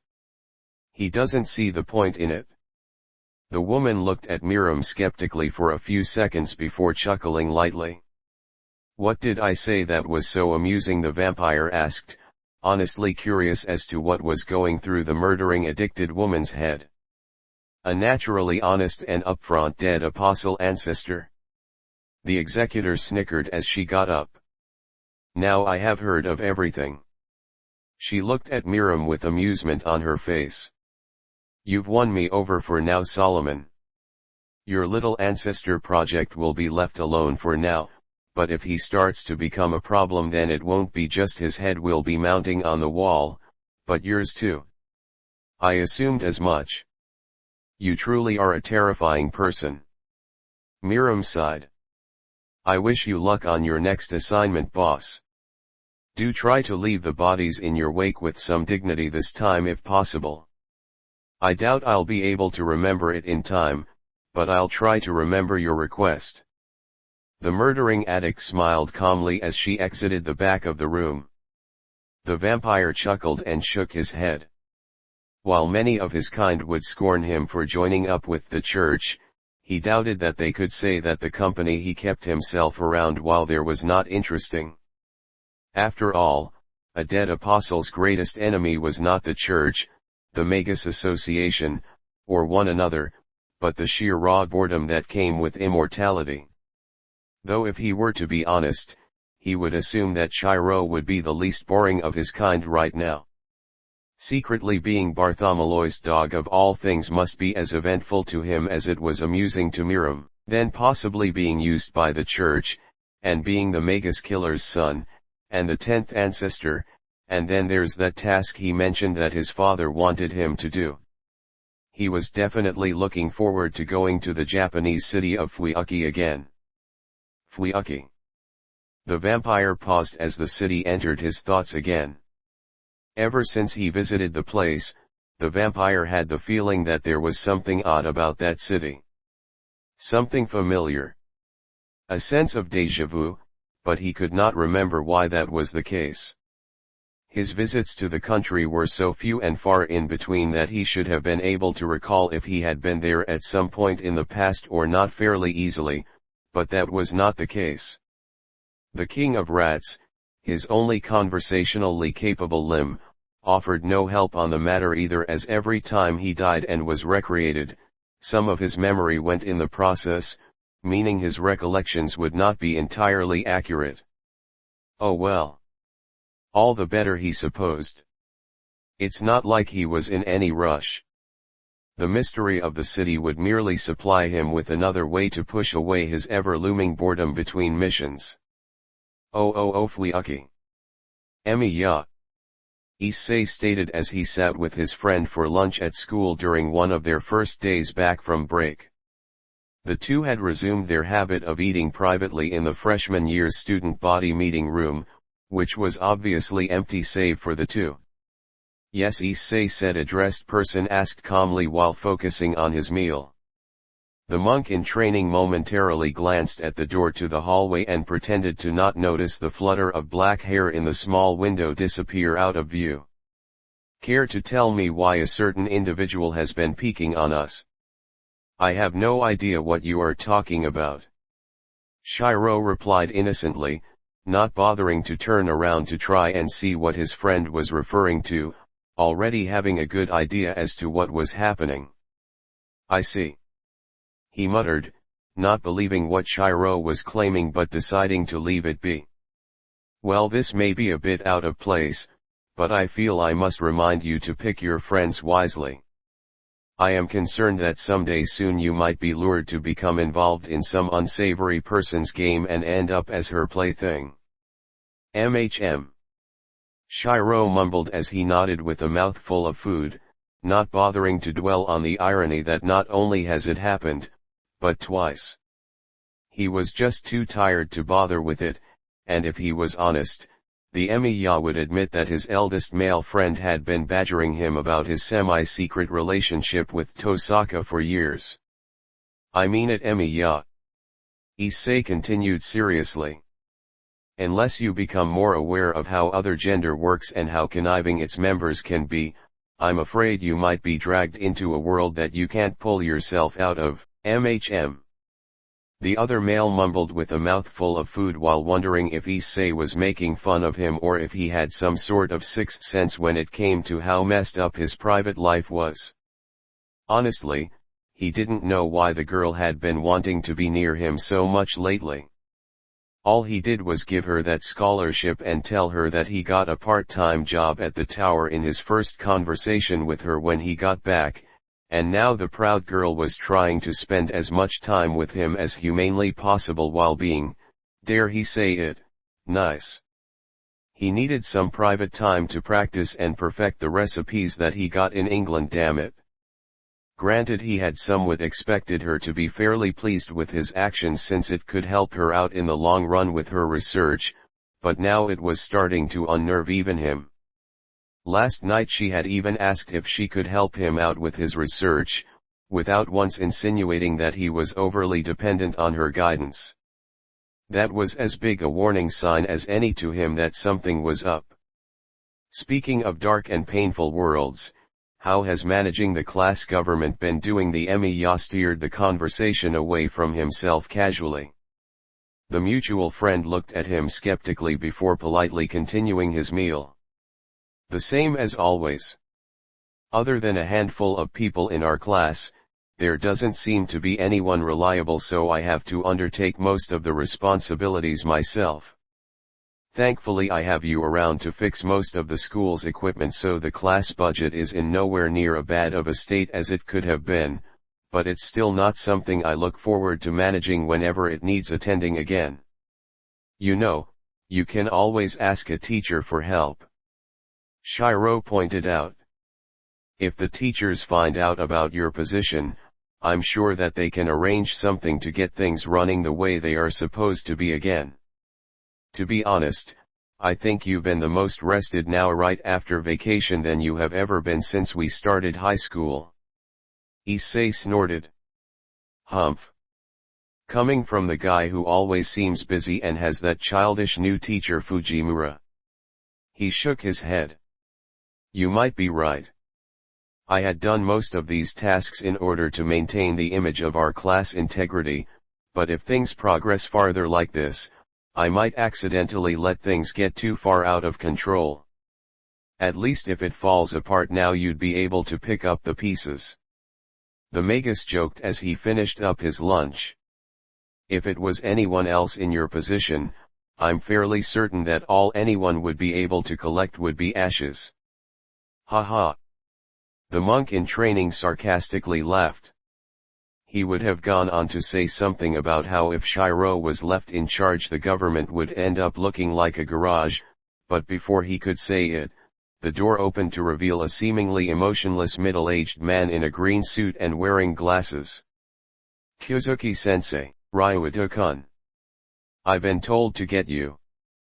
There are some questions that need to be answered regarding the freshman year's part in future school events. the world history teacher stated calmly as he looked at the glasses-wearing teen. He did not once make any inclination that Shirou was in the room or that he recognized him. Again Issei sighed tiredly as he stood up. "Sorry Emiya, but I have to deal with this. We can talk a bit later." "It's no problem." The redhead shrugged as he gathered his things as well. "Just let me know if you need help with anything and I'll clear up my schedule to help out." The other teen nodded before tossing out his garbage and walking out the door. "I'll keep that in mind." Shirou yawned tiredly as the door closed behind him. Not once had he or Kyozuki looked at one another. Not once had they recognized one another's existence. Oh. That night, Shirou's lungs were on fire. His arms were heavy and his legs even more so. His vision blurred as he attempted to deal with the multiple blows that he had taken to the head in the past few minutes. Yet none of that mattered as the teen did not relent in his constant dance against the assassin-turned-teacher in the middle of Fuyuki Memorial Park. The larger man's right arm shot out at near-inhuman speeds towards the teen's open right side. It would be a crippling blow for any human if it landed cleanly on their head, however. The moment the man's arm had struck towards that opening, Shirou had already raised his right arm up to strike at the offending appendage. The opening to the right side of his skull had been one of 3 he had made in the stance he was in, and he had enough experience to know when his opponent was gunning for any one of them from the way they moved. As such, he had no need to watch the attack or calculate its movements to know where it was going and could jump straight to countering it in a way that would cripple his opponent if it landed. However, Kyozuki was not a martial artist. He was a killer, trained from birth and skilled in combat. His style itself, a rare form called snake, not only capitalized on killing blows, but unpredictable whip-like movements that made it nearly impossible to follow for the standard human. Within less than an instant the man's attacking limb had changed direction and shifted from targeting the Emiya's right temple to his ribs under his right arm, which were now defenseless due to the teen's defending maneuver. The movement of his arm was so seamless and flowed so naturally, yet so suddenly that it was little wonder why the technique he used was called snake. However, before the man could capitalize on this new opening, he was forced to shift his weight and dodge the other blade in Shirou's possession, which had shot out the instant the teen had noticed the man's arm had suddenly dipped from its original trajectory underneath his original countering arm. Once more Shirou's experience and style had showed its true colors to anyone with sharp eyes and experience, had they been watching. Under normal circumstances, the teacher's blow would have landed long before Shirou's counter would have gotten close enough for him to need to dodge. In fact, had this been done normally, Shirou would have been hit hard enough that his counter would have failed to the point that the teacher would not have needed to even block the oncoming weapon. However, that was if Shirou had been countering in response to Kyozuki's attacks. Instead, the boy had moved his other weapon a fraction of a second after he had moved his original to counter the oncoming fist, and even less after that fist had changed directions. His moves, openings, and counters had all been premeditated. Moves that he had practiced constantly by himself and his combat teacher Bayzet, who also fought using nothing but her fists. The boy was no stranger to fighting people stronger than he was, both armed and unarmed. However, the man in front of him was no fool, and no weakling either. Without any warning or indication in his face, body language, or even his breathing, he had reacted with perfection. In one swift movement, the man's right elbow shot down and his right knee spiked up, catching the teen's weapon in between and wedging it between his sharp joints, stunning the defender and keeping him in place at the same time. Exploiting this new opening, the ex-assassin's free left arm shot forward 3 times, embedding itself into Shirou's ribs, stomach, and face, each with the force of a hammer capable of knocking or incapacitating a normal human, before the last one forced him to let go of his trapped weapon and stumble backwards, but the Emiya did not fall. Because he still had the sword wedged in his left side, the teacher could not immediately pursue his opponent before he managed to regain his composure again, and as such he had no choice but to put up his guard and quickly jump back in order to defend or evade a wild, but strong two-handed slash made by the teen. Unexpectedly, or rather expectedly considering how the boy fought, the attack was a feint as it caused the man to drop the trapped sword and retreat far enough for the teen to rush forward and pick it up again, just in time to defend against a fresh onslaught of punches from his elder opponent's lethal style. It was a war using feints, counters, and lethal strikes took place where no one could see, and horrific to watch for anyone that could have had they been able to watch. Neither fighter let up in the slightest save for the small lulls where both prepared for the next skirmish. The clashing between the two continued uninterrupted for well over 10 minutes, something that any moderately trained martial artist would say confidently to be an exceptionally long time for any fight. By the time both had distanced themselves from one another for the final time, the boy was breathing fairly heavily as his body gasped for air. The man on the other hand, while doing so more visibly, could only be described as breathing perfectly. Every breath he took was seemingly flawless, even in his tired condition, and was a testament to his years of physical conditioning. It is said that on average, a man fighting with his bare hands needs to be at least 3 times higher in his field of martial arts than his foe in order to defeat a man fighting with a sword. If this was the case, then one could say that Kyozuki was at least 4 to 5 times more skilled than Shirou if one were to judge by the wounds both were sporting. Save for a few minor scratches on the undershirt and light pants he wore, the man's body was for the most part unmarred. The student on the other hand was in far worse shape. Several bruises were forming on various sections of his body and head, and there were some small red stains appearing on his shirt where he took hits so hard that they actually managed to break his skin in addition to wounding his insides. The two stared one another down before the elder relaxed his stance. "You are still having trouble maintaining yourself after your third chained opening," he stated simply, as if he had not just moments before been engaging himself in a vicious brawl against the teen. There was no words of praise or scorn, nor the hint of either in his tone. Just facts and observations. The younger of the two in turn collapsed and leaned heavily against one of the wooden swords in his grasp. He sucked greedily at the air as he attempted to calm himself both in body and in mind.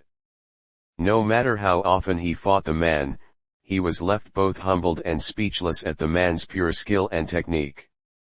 "I've been practicing when I could," he managed to get out after a dozen deep breaths. "It's not like there are a lot of people around who are skilled in martial arts and go for stance openings these days." He was technically telling the truth. Even though Bayzet did a great job shaping him up and getting the basics of his style started, the woman's technique was not the greatest thing to use it against. Her style was focused more on quick jabs and power attacks than it was on exploiting openings in stances. It wasn't like she needed much technique to knock out most magi when her punches moved at the speed of a car on the highway and hit like one ramming into you. He didn't even need to add in the fact that her clothes and fists were extremely magic resistant. The emotionless teacher said nothing as he stared at Shirou for a few more seconds before going to pick up his clean set of clothes that were next to a nearby tree. "Be sure to clean yourself up before coming to class tomorrow," he advised as he took off his dirty shirt and replaced it with a clean new one that didn't have any tears or minor blood stains on it. Despite the fact that this was clearly not the first time the two had sparred like this, he always seemed to have the urge to remind the boy to do so. It wasn't without reason, of course. Shirou's current condition was definitely something that would grab attention if he was seen in public. However, he had noticed after the first spar that the boy had some sort of advanced way to hide his injuries, almost as if they weren't there in the first place, and heal in time for their next spar. It was almost like magic, however he never brought it up in conversation. It was the boy's secret to keep, and he would respect it much in the way the teen had respected the nature of his past. I always do. Shirou panted as he regained his breath. It had been shortly after the Louvre incident, and at the beginning of his freshman year of high school, that he encountered the assassin-turned-teacher. His father had mentioned him in his notes, and while the description of what he had done and was capable of doing in his father's visions were a bit unsettling, Shirou had decided to confront the man early in order to not only try to prevent him from getting involved from the oncoming slaughter early, but to get in some extra combat training. It took a little convincing and perhaps a very minor hypnosis spell in order to convince him in the end, but he had eventually managed to get the old man to help him out. And boy did he get it. Kyozuki was technique and efficiency personified. Every strike was precise yet unpredictable, almost always going for a lethal or crippling blow wherever an opening was found. Fast, exact, calculating, and exactly what Shirou needed in order to push his personal two-sword style to the next level. Where Baizut's training taught him how to fight, react, make judgments, and adapt, Kyozuki's sparring taught him where he would expect his skilled opponents to strike and where he would want to make openings in the first place. It was slow, painful, and at times senseless as there was less teaching and more raw battle, but slowly Shirou was learning where some of the less well-known vital points on the human body were and how each of his stances left himself open. When he first began sparring with Kyozuki, he could at best chain and counter 2 fake openings being exploited before being overwhelmed. Now he could push that limit up to 4, 5 if he was lucky. Save for the very minor bounded field that the Emiya had set up around the area where they fought weekly, and the healing that the teen used on himself after every fight, there was absolutely no magic involved. Shirou was far enough below Kyozuki that he rarely delivered a strong enough blow to the teacher that it would impair his work, or last long enough to exist during the next fight. The teacher had managed to switch his shirt and gather his things before turning back to the recovering boy and stared at him. "Your movements were a bit forced and desperate. I assume something happened over break." Shirou paused as he looked at his teacher, who showed what seemed to be the closest thing to genuine concern he had ever since their initial meeting. "Ah." He paused before finding his voice again. "You could say that.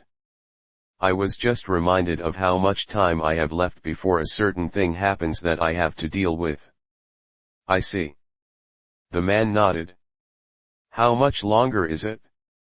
The Emiya licked his lips and chose his words carefully. "Enough that I'm beginning to feel the value of how much is left, but also more than enough that I feel I can still prepare without being rushed." The elder looked at Shirou with an unreadable gaze before placing his pack over his shoulders. "If you have that much time left, then there is little point to be concerned. So long as you are well informed about your event when it comes and what it entails, and you plan accordingly, there should be little issue." Speaking from experience, Shirou breathed out more calmly, but still taking in deep gulps of air. He could already feel Avalon working its magic on him, and if he let things go naturally he probably would be healed within a few days.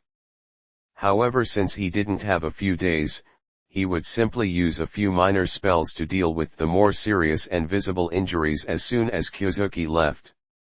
"Yes," the man replied bluntly as he turned to leave, before pausing. "Emiya, do you know why I decided to help you with your training?" The redhead paused and looked at the man skeptically. Kyozuki rarely spoke more than needed, and ever rarer did he prolong a conversation.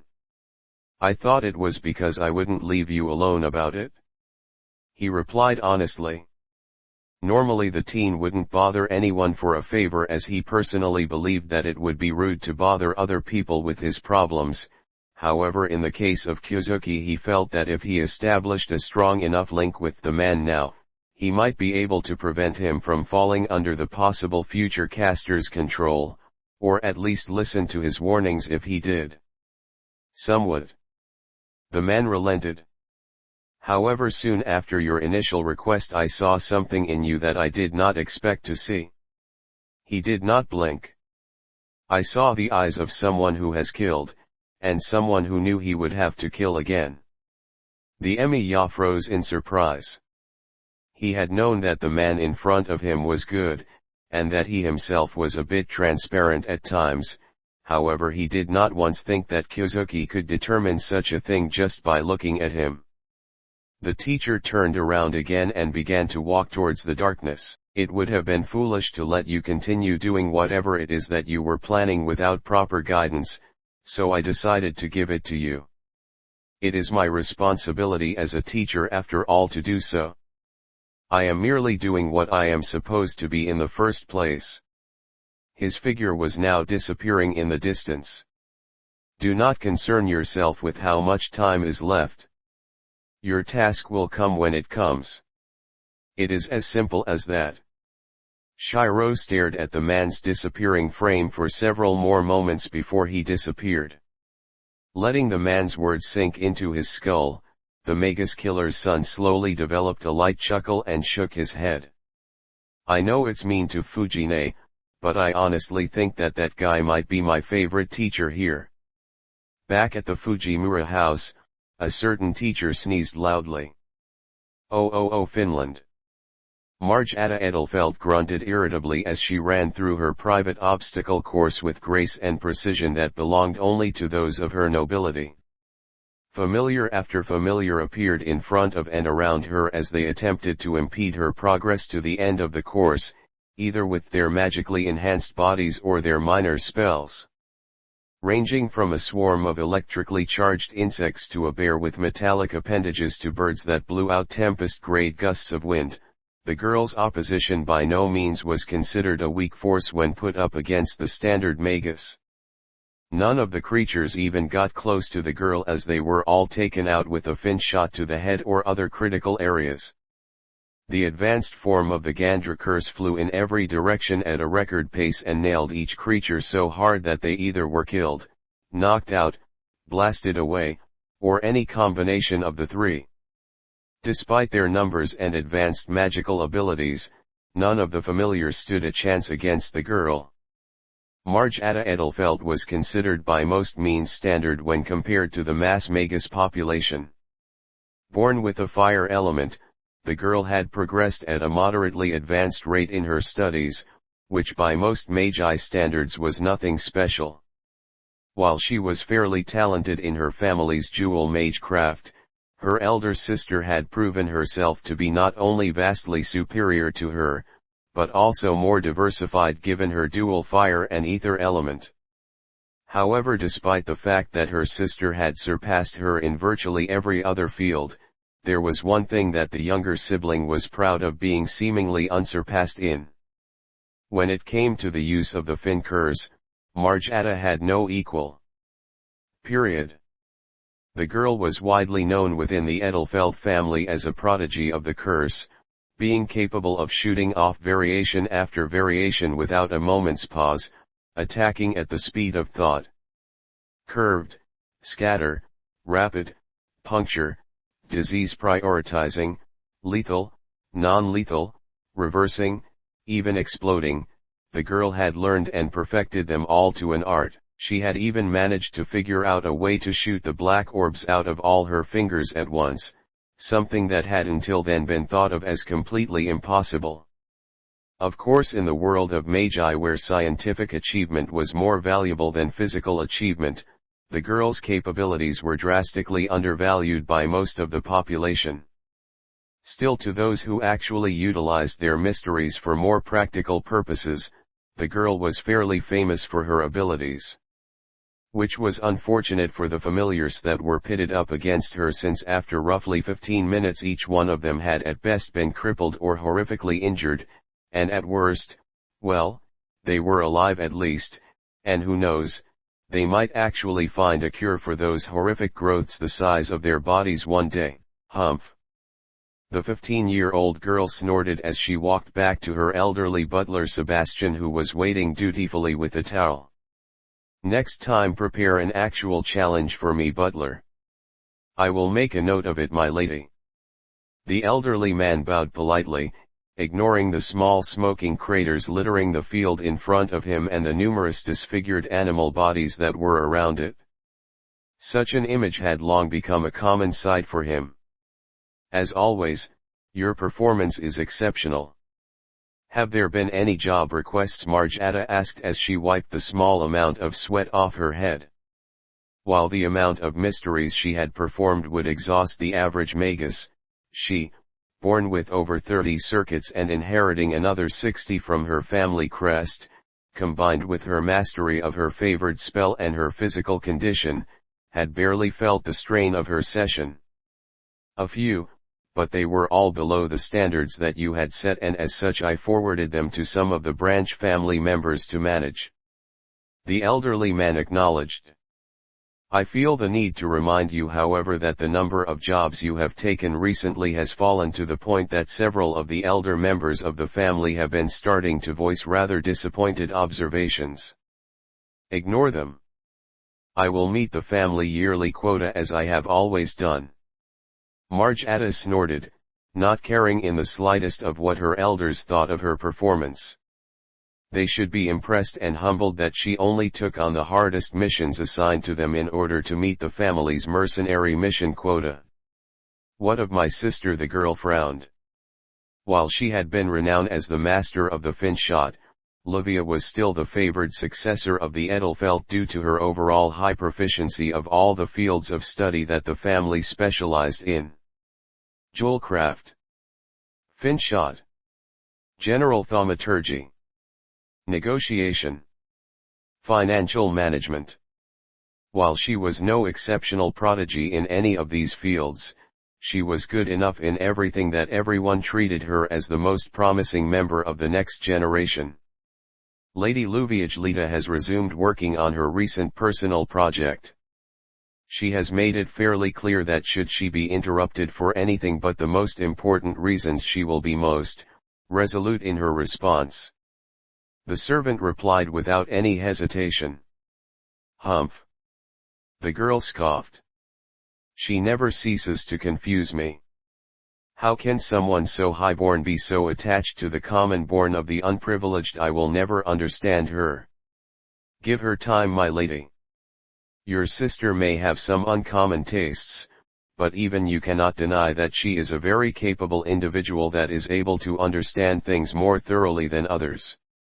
The butler replied truthfully. This project will end up like all of her others. Either she will complete it, or she will deem it no longer worthy of her time and shelve it. I doubt it. The younger sibling sighed tiredly as she handed the butler back the towel. You saw yourself how many documents she has gathered on that man and her reactions to many of its contents. If she does bother to give up on it, it will only be after at least a year. You cannot blame your sibling, my lady. Even you must admit that the topic of her research is rather intriguing given what she has learned. The elderly man stated calmly, though his master did note a momentary glint in his eyes. Something on your mind? Marjata asked warily. Sebastian was a loyal servant to the family, however that did not mean that he did not participate in the occupation of mercenary work as well during his younger days. In fact, he was supposedly one of the best mercenaries under the Edelfelt Empire up until about 2 decades ago. The butler hesitated for a moment before replying. It is just. I have encountered the subject of Lady Livia's interest before, back when I was active on several occasions. To be perfectly honest, I have extreme doubts related to the nature of her research. I know I am not to claim this, but to assume that that man's drive was to save as many lives as possible, especially after that incident in Buenos Aires. You are speaking of that hospital fire that he started? The girl asked warily, recalling the particular incident. Saavedra, correct. It was a nightmare for everyone involved. The man nodded as he recalled the 1985 incident. A powerful magus turned dead apostle known as Stradivarius had secretly taken over the psychiatric hospital and had been experimenting on the patients for his research on attempting to perfect the process of altering the human mind through the nervous system. Given the location of his base of operations and the number he was experimenting on when he was found out, the association and the church had joined together in order to take him down, and hired several mercenaries in between for insurance. And the magus killer was one of them. The girl added in even though she didn't need to. He shook his head tiredly. It was a death trap. We had assumed that all we had to be wary of was the ghouls and magical constructs in the building, however we had not assumed that he had managed to turn the patients there into his familiars without turning them into ghouls. By the time we had realized what was going on, we were already very far into the building and nearly half of us had been killed in the initial ambush. He closed his eyes. We had managed to regroup and were starting to turn the tide of battle when that man spat in everyone's faces. Instead of attempting to go from the top down like everyone else had done, the heretic had sent multiple familiars through the sewer system carrying large amounts of explosives, gas canisters, and incendiaries. Magical and not. By the time the first explosion had occurred, it was already too late. The bottom 3 levels of the hospital had instantly enveloped themselves in flames, killing the target and a good portion of the assault group. If that wasn't enough, he had somehow at the same time managed to detonate the gasoline backup power supply that the hospital had at the same time, disrupting the main power and caused the building to burn itself from both above and below. He gripped his hands into fists. He had used us as a distraction the entire time. It was only by a stroke of luck that I and several others had managed to lock ourselves into a side room when the flames were coming and seal it off so that we neither burned nor suffocated to death. Supposedly almost 80 died and 250 were injured according to the public. Marge Ada recalled absently, not at all concerned about the terrible contents of the story. Sebastian couldn't help but snort in bitter amusement. Those were only the numbers we allowed to be known. In reality the real death count was closer to 500 when you take into account all the patients the apostle had been experimenting on that were inside, and there were at least 300 injury reports when I last saw the management cleaning up the situation. He sighed. It took a massive effort from the church and the association in order to cover up the entire event and remove any evidence of thaumaturgy from the area.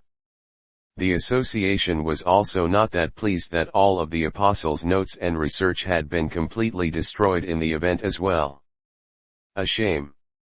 The girl nodded her head, seemingly understanding the man's frustration. All that effort and the only good thing that came out of it was the slaying of the apostle. That man was far too sloppy to be relied upon. Sloppy or not, it was not an army of soldiers or a complicated spell that took out the vampire, my lady. The butler frowned. It was a single man that used mostly standard non-magical means to not only wipe out the target, but everything he possessed as well. He wearily took off his glasses and cleaned them with his gloves before putting them back on again. The point of my story was that regardless of how we viewed the man, or how inelegant, or mundane, or heretical his means were, it would not change 2 main facts. The first was that he was remarkably good at what he did, to the point that he rarely even needed to use thaumaturgy in the first place in order to do his job. It would not be far from the truth to describe him as an unsurpassed master in the art of murdering a designated target, regardless of how talented of a magus they were. The second, however, is the reason why I am so skeptical of your sister's reason for researching him. Oh, the teen girl raised an eyebrow. Why is that? The elderly man's gaze narrowed as the air around him thickened with dark emotion. Because, that man had a habit of killing innocents and those only vaguely related to his targets in order to kill his target in the first place. I am fairly certain that there has not been a single cowardly trick he has not used in the history of being a mercenary. If he deems a tactic would be enough to kill his opponent or lure them into the open, he would use it regardless of how many people would be caught in the crossfire. He closed his eyes. I am afraid that if your sister immerses herself too much into that man's exploits while attempting to justify them in the process, it may eventually result in affecting her judgment. His actions are completely controversial to what her claims are and her theory, and as such if she tries to look too far into what he has done and reason his actions, she will risk altering her code of morals into something unsavory. Margetta remained quiet for several moments as she processed what Sebastian had told her, from the event's details to what her sister was doing. Under most circumstances she understood what the old man was pointing out. Much like how a person ignorant of the magical world was suddenly thrust into it and exposed to its various socially unacceptable standards would have to adapt themselves in order to understand it, people too would have to adapt themselves in order to understand the magus killer's supposed methods. However, the girl frowned as she came to her conclusion on the matter. I am disappointed in you, Sebastian. Do not assume that my sister would fall for such meager mental temptations. She is far too strong and in control over herself to subject herself to such minor influences. The butler blinked momentarily before donning a small smile. You may be right, my lady. Your sister is a rather steadfast individual. She would not bend so easily, though I am quite surprised. You yourself are not one that frequently compliments others, your sister even less so. The blonde teen flipped her hair over her shoulder and walked away. While I am not fond of my elder sibling, I will not ignore the fact that she has a reputation for a reason. Her eyes narrowed dangerously as she dwelled on the subject. To think that someone reputed to be more capable than myself would fall for something so minor is unacceptable. Livia will fall in stature in time, however I will make sure that I will be the cause when that day comes. I will not accept any other reason. Make, why Sirius should never have too much free time. Ever. Shirou raised an eyebrow as he watched an exceptionally pale and sweaty Waver lean against the doorway of Sirius' quarters. Why? Sirius got his old skin samples back. He made a mannequin and is doing puppet shows. Run, before he shows you too. The Lord stated in a haunted tone. Shirou didn't need to be told twice as he disappeared around a corner. Chapter 21, Turning Gears.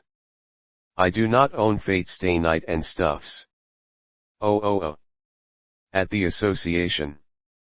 Sirius grunted as he walked up to the podium in front of the lecture hall, dressed up in a fairly formal suit and tie, something that he always hated to be dressed in from the bottom of his heart. Not for the first time he complained to himself about how uncomfortable, inefficient, and plainly stupid-looking formal attire was. While the suit he was wearing was nice, many would note how off it looked on the frame of the normally casual and fairly unkempt giant old man. The lecture hall itself was nothing unusual. Many college campuses around the world, magical or not, had a similar setup. A large area in front with several movable blackboards occupied one wide end of the room, complete with a couple of tables and pieces of equipment, took up a fourth of the room. The rest of it was taken up with row after row of seats for spectators and students to sit down and observe the people who commanded the first section of the room with authority. In front of the mystic code crafter, sitting with notebooks and recording devices, magi of all ages there to learn and scrutinize his work as he taught his subject. A quick structural analysis told the aged man that there were about 754 people in the room. It was a good number for a class, to be sure, almost half what the place could hold in total, but he was fairly certain that that was because his presentation today was the first of a new branch of magic that he had spent the last few years ironing out. It was usually like this when a new class or practice was being taught as a legit class given the cutthroat nature of the clocktower's noble populace. Sighing to himself again and cracking a few joints in his neck to relieve some of the pressure he was feeling, the McGinty decided to get things started and dropped his papers and books down on the table next to him, using a small parlor trick spell to make the landing of his load sound like a gong upon contact and shutting up his audience to gain their attention. All right lads and lasses. I have only a few rules before I get started. They're all pretty simple so I expect ya to follow them. Sirius spoke loudly to his audience. Don't make fun of ta way I speak. Keep quiet unless I give ya permission ta speak or ask ya a question. And for fuck's sake, if ya didn't understand what I said, say it and I'll either say it again or write it down on ta board for ya. I know I sound funny when I talk. Don't try to pretend otherwise. A combination of minor chuckles and grumbles of disapproval echoed throughout the room. Smirking as he turned around, knowing he had his audience's attention, the man began writing on the blackboard. "'Tis here is ta first class of material transmutated 784, denial of concept imposition." He turned to his audience again. "So can anyone tell me what ta hell ya think you're gonna be learnin' in tis class?" He saw some hands go up before nodding to a young teenaged girl near the front with long black hair. "You. Lass." The girl stood up.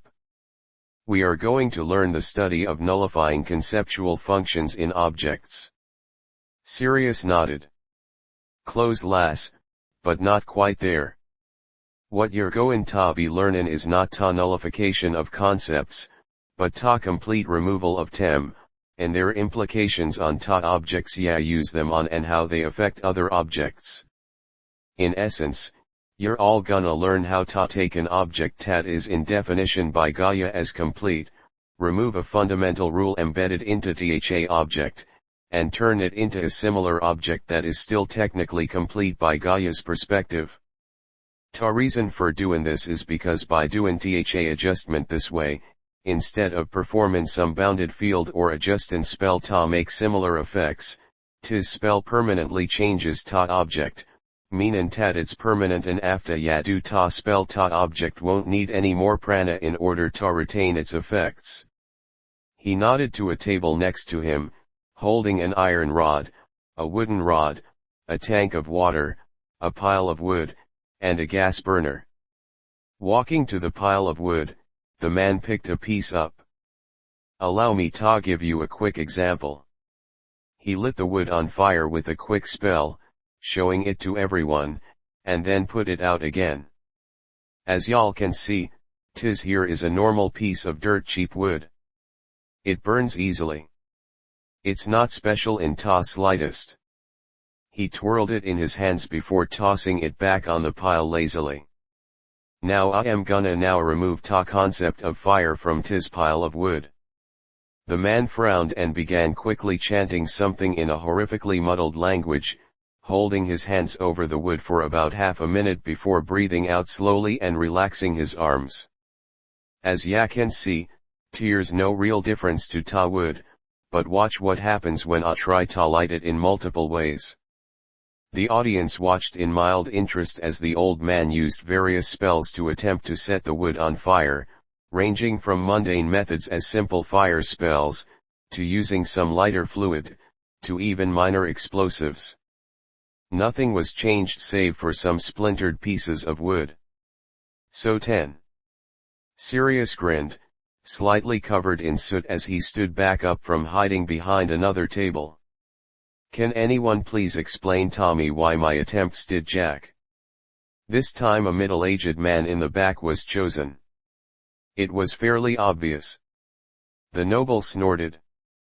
Because the concept of fire was removed from the wood, the sticks could not recognize the flames when they were exposed to them and thus could not engage in the act of combustion. A bit crude in ta execution but correct ta a degree. Sirius nodded, ignoring the man's scowl. While ta sticks could not recognize ta fire itself, did not remove ta concept of heat conversion from tem, so while te could not light on fire, te could still get bloody hot. He tossed one of the unblemished pieces of wood to a surprised student in the front row, who began to toss the object from hand to deal with the temperature. It's because of small details like tis tat tis seemingly basic range of spells has surprising depth and complexity tat I will teach ya over ta next few months. Professor McGinty. A question. How did you come across this particular branch of thaumaturgy? Another student asked, this time from the middle of the audience. The elderly man nodded. Believe it or not, I first got ta idea from ta current Emiya head when I first started ta teach him. Actually, he helped out in a good part of ta research of ta subject. I doubt it would be even close ta where it is today if it weren't for him. In fact, he is ta only other magus I know of other than myself tat can perform tis spell without issue. As expected, there was much muttering and whispering in the room after the statement. The term magus killer was heard more often than not before the man cleared out his throat again. If you're all done gossiping like middle school kids, we can continue. He spoke out loudly. Now before you all try ta start removing crap from more crap, I have ta warn ya, tis is no simple family of spells. At least high level ability in structural grasping is a must here, even if what you're removing has no immediate effects on ta object's physical state. In addition ta tat, and I can't say tis enough, unless ya have blue blood or a bloody huge number of circuits, never ever try ta remove a concept tat ya don't have a special medium to. By tis, I mean if it's outside ta basic range of your element, origin, family crest, or some other special relic tat ya can channel prana through, it is out of your ability ta remove. If ya do I swear I will laugh at your funeral for being a sodden idiot. The elderly man walked over to his example table again and grabbed the iron rod and momentarily cast a spell on it. Now, I am lucky enough to be an average one, so I have spent much time experimenting with removing all ta basic elements from all kinds o objects to see what would happen. For example, if you remove ta concept of water from an object, it can do many things. It will obviously not get wet. He dunked it in the water and then took it out. Not a single drop of water remained on the metal. However, tat is only ta basics. For example, if you remove ta concept in a slightly tweaked way. He opened his hand to drop the metal into the water. Somewhere in a doomed town in northern Europe. The hunter clicked his teeth in irritation as he stood on top of a moderately sized building overlooking the bay. From what he could tell, it had once been a casino of some sorts, which explained why it towered over the rest of the mundane structures around him, but that had been before everything went to hell here. He had been too late, and a good majority of the fishing village's populace of around 1,000 people had already been turned into undead or been feasted upon.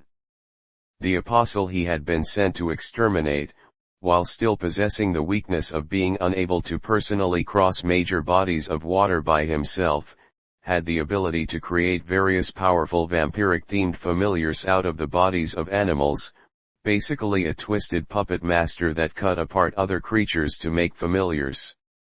His target had once been a human, but had believed that a way to access the Akashic records lay in the minute line that lay between species, or rather the single theoretical unachievable genetic location that no creature, chimera, altered, manufactured, monstrous, phantasmal, or even divine, would ever be able to reach.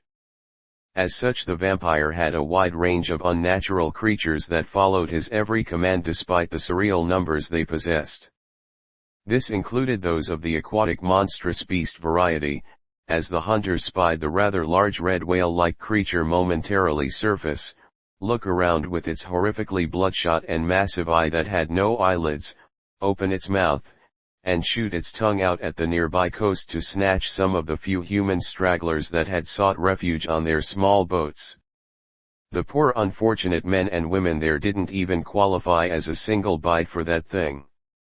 As soon as it had taken its snack, the beast twice the size of the largest normal-sized hunchback whale sunk back below the water, but clearly staying in the shallows in order to gain another easy meal.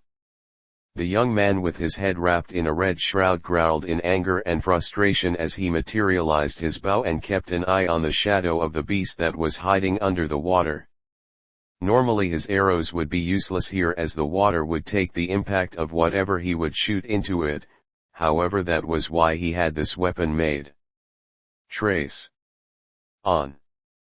The magus muttered as a slightly blue-tinted and tightly contorted sword appeared in his hand before notching it onto his customized bow. Pulling back hard and breathing out slowly, he took aim at the dark shadow almost half a mile away. Taking the local winds into account. Calculating water refraction displacing the image of the beast from where it really is. Estimating how strong the natural defenses of the beast were. XXL. The concealed crest on the teen's chest began to warm up in the darkness of the cold night, even though it was summer. Break limit reached. The customized arrow began to splinter along the edges and glow slightly from the super saturation of prana it had received. And like that the projectile was released, traveling at horrifically fast speeds. The current world record for the fastest arrow shot by human hands was held by Kevin Struther and traveled at around 400 miles an hour at its peak, roughly half the speed of the standard fired bullet.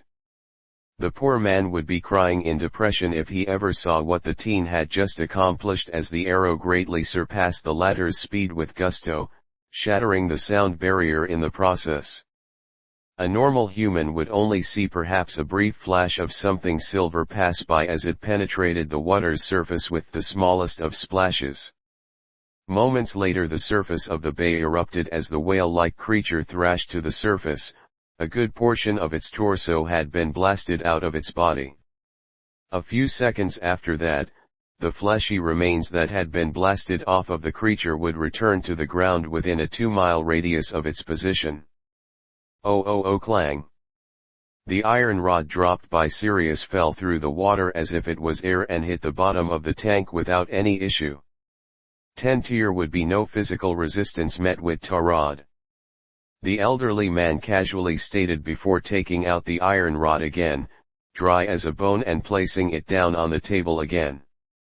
Conceptual removal can not only apply to the interactions between one object and another, but also the manner in how said objects can interact as well. It is quite possible to make an object waterproof via this method, yet still allow it to experience water resistance when moving in a body of it. Likewise, it is also possible to influence things such as conversion of forms, fluidity, and cycles through this method to get additional results. Now for wind, ya got from previous examples to removal of natural air resistance, where ta objects could handle just about anything to the point that ya could stick ta damn thing in a hurricane and it wouldn't bend in ta slightest. Faint streaks of silver littered the sky as the inhuman beasts that were assaulting the town's populace were felled one after another with discrimination. Their course and speed unchanged by the gases that made up the atmosphere as they dove towards their targets, constantly gaining speed with seemingly no terminal velocity to hold them back, speeding up as gravity enhanced their overall velocity and making their impacts even more devastating than they normally would have been. Every flying distorted creature, every twisted four-legged beast, every undead animal or human that was in the view of the tallest building on the coast was sniped without mercy or hesitation. And yet the bowman had yet to lay eyes on his real target. Playin' around with stored energy and kinetic energy in this way is pretty tricky though, since nullifying kinetic energy makes it a complete bitch to move ta damn thing, and nullifying ta stored gets rid of ta thing's mass, inertia, and electrical charge. If ya want ta play around with them after a few of ma classes, come ta me so I can give ya some notes on what ta look out for. Sirius concluded his brief covering of the wind element. Now objects with earth removed is fairly hard to work with if ya don't know what ta hell you're doing. First of all, if ya try to remove a concept from an object that relies on said concept to keep its form, ta entire thing will just fall apart. With earth, this can range from dirt to rocks to crystals to metal. In other words, it's only usable on things like wood, plastic, ice, ya get ta idea. He picked up the wooden rod and twirled it in his fingers. Now like I said before, ta effects of tis magic very dependent on how ya do it. Unlike with water and wind, ya can't simply just make an object pass through whatever rock or metal ya want. There are different kinds o' metal and rock and whatever, of course, and each kind has enough presence in Gaia to be a separate category in their own right. So, a wooden stick could be modified to pass through say aluminum, but still be halted by steel. Then there are alloys and layers of different materials and blah blah blah. You get ta idea. The old man yawned lazily and scratched his backside with the stick he was holding, much to the disgust of many there. However, you do get interesting results in the case of alloys when your tools are only designed to interact with only one of the components. Oh. He finally saw the vampire trying to escape now from his perch. The blood-drinking magus had finally realized that, including the members of the Magus Association that had arrived to clean up his mess that were having minor issues with his beasts, there was a major threat there as well. One that was absolutely destroying his small army of familiars with little issue and had taken out his prized monstrous whale from over half a mile away with a single spell. Such feats were normally attributed only to a small group of magi, none of which the vampire felt comfortable encountering at the moment. Unfortunately for the vampire, the town he had decided to attack was unfortunately surrounded on three sides by large hills that only had a sparse number of trees to hide his retreat. His main mode of transportation, his whale, had been regrettably disemboweled and partially blown up, and was now bleeding out belly up in the middle of the water.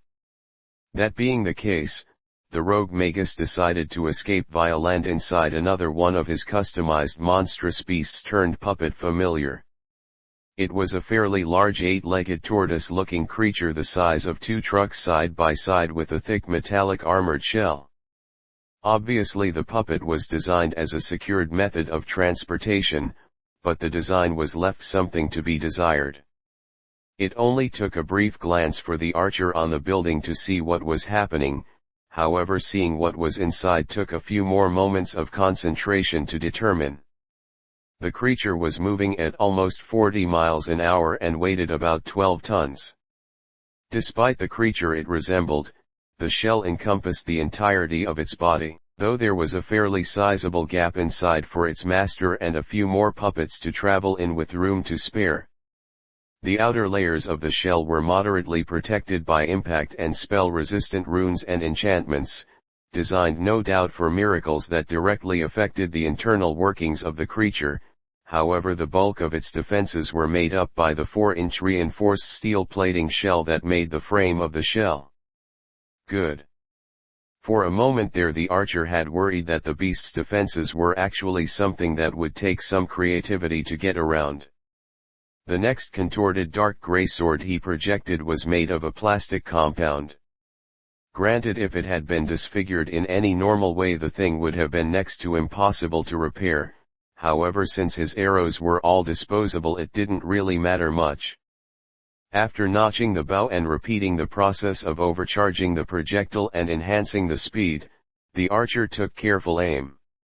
Looking behind his ride, the vampire grunted out in frustration. A vast majority of his work had been destroyed by those damn enforcers. The whale alone had been one of the last of its kind and would be nearly impossible to replace, let alone the research that its body had contained. Looking at the tallest building of the small village nearly a mile away, the man growled as he saw the despicable magus killer point his bow at him. Oh, he knew who the teen was. Very few dead apostles had yet to hear of the Queen's silver dog ever since he showed up last year and began hunting down whatever unfortunate apostle that she had set him on. A bow and sword-wielding teen whose appearance was clouded by a red holy shroud. Honestly, if any of his kind had heard of the bastard's description before his reputation had gotten out, they would have scoffed and thought that the poor fool pretending to be a medieval Robin Hood would die soon. Unfortunately he didn't die, and if the rumors were true, he was strong and resourceful enough to kill even the ancestors. A very sobering thought. Sobering or not, whatever was going to go through the vampire's head was replaced with pain as a plastic arrow violently punched through his puppet's defenses and exploded on the inside, shredding everything there and causing the transport itself to cease functioning due to too many of its organs being torn apart. While the beast's defenses were indeed impressive and resistant to many forms of assault, they unfortunately offered little resistance to the arrow shot at it due to the simple fact that its shell was made of steel. Most construction projects and objects containing metal in this day and age rely on iron in their framework. Strong, cheap, and lighter than other metals that would be considered for transportation, iron is often considered the best choice for most projects that require frames with heavy loads. Steel is, despite being significantly more durable, reliable, and stronger than standard iron, is merely an alloy that is mostly made out of iron. In most cases, at least over 98% iron. The steel shell barely provided any resistance to the arrow that by definition could not recognize, affect, nor be affected by the element as the weapon shredded apart the traces of carbon inside the shield, creating a distorted ring of carbon around a core of iron just before the arrow detonated and horrifically crippled what was left of the retreating force. And the archer finally felt it was safe to take some time off to rest his eyes and deal with his current skull-pounding headache. And that was just a brief overview of what can be done with partial alloy immunity influence. The elderly redhead grunted as he stretched his arms and legs. For fire, which we already quickly went over pretty quickly, we got thermal immunity, combustion immunity, and crap like that. He took out his metal rod again. As for ether, TA results are actually pretty short and simple. When you remove TA concept of ether, you basically get yourself an object that can't be influenced by thaumaturgy. A magic fire can still melt it, sure, but casting spells on it will get ya jack shit so long as your method of spellcraft focuses on TA altered object itself. Spiritual bodies will have as much luck trying to possess it as they would try and sneak into TA Vatican without getting caught. And the only way you'll be able to get thing to change shape is with your own two hands. He quickly cast the concept removing spell on the rod he was holding and then casually tossed it to someone that was paying attention to what he was doing. Go ahead. Try to do summit in tha rod. Yeah, won't be able to, but it will be good practice to see what it feels like. For any of you that are still wonderin' why ta hell am I actually teachin' tis useful skill to others instead of hoardin' all ta research for meself like any other bloody magus in tis place, ta answer is obvious. No single person is capable of being able to exploit ta full potential of tis craft. There are an infinite number of concepts supported by Gaia, and as such there are an infinite number of ways to use tis craft to gain new results.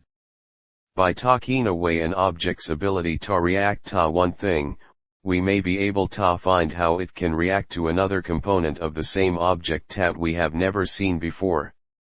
Wood that melts under heat. Perfectly preserved samples of artifacts. I really do believe that tis craft is ta linked to a whole new way to approach experimentin and thaumaturgy. So.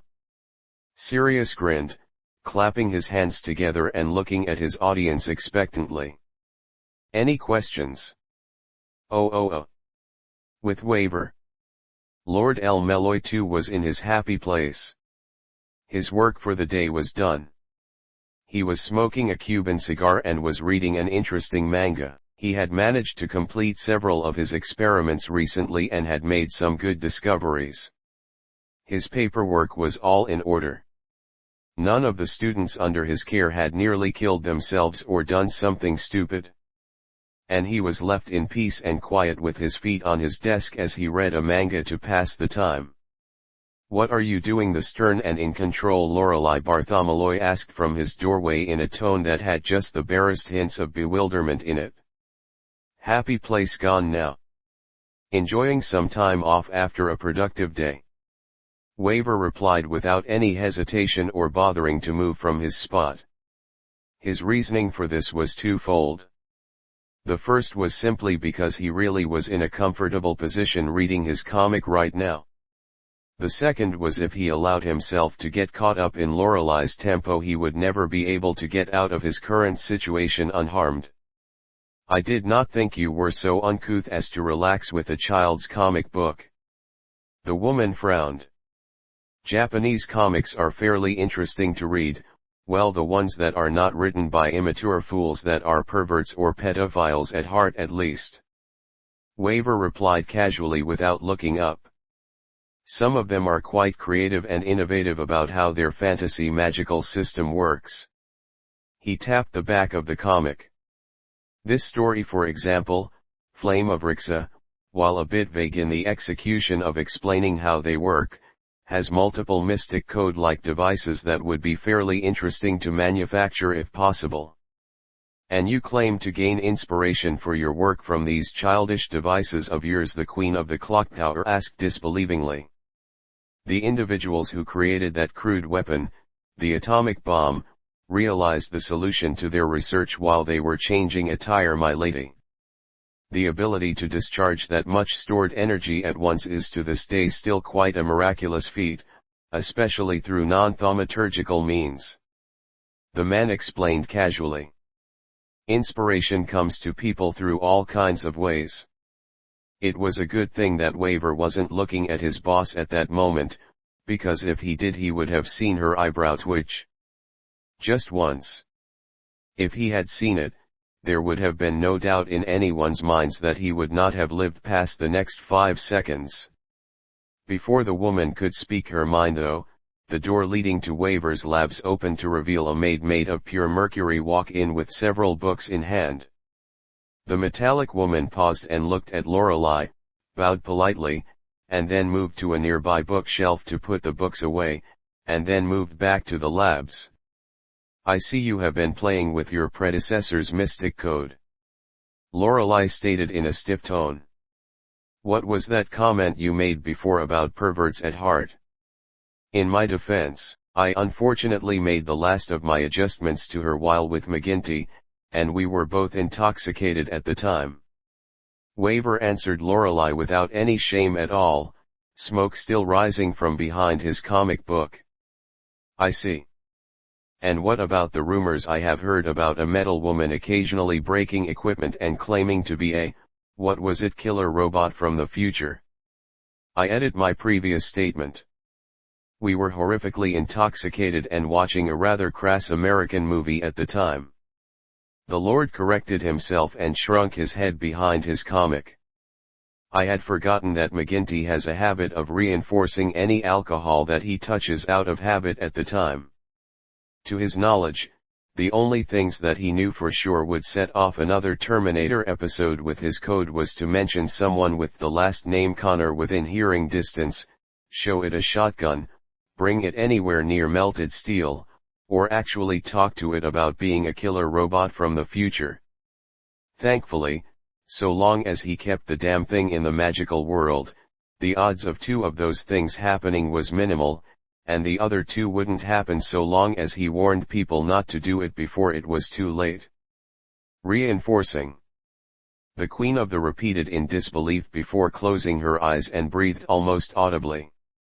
She made a mental note to talk to McGinty about this habit of reinforcing alcohol later, if only to get her hands on some for when she developed another headache due to the man's antics. "You mean to tell me that you successfully tampered with a highly complex and powerful mystic code and improved it while inebriated?" I hardly believed it myself when I came to.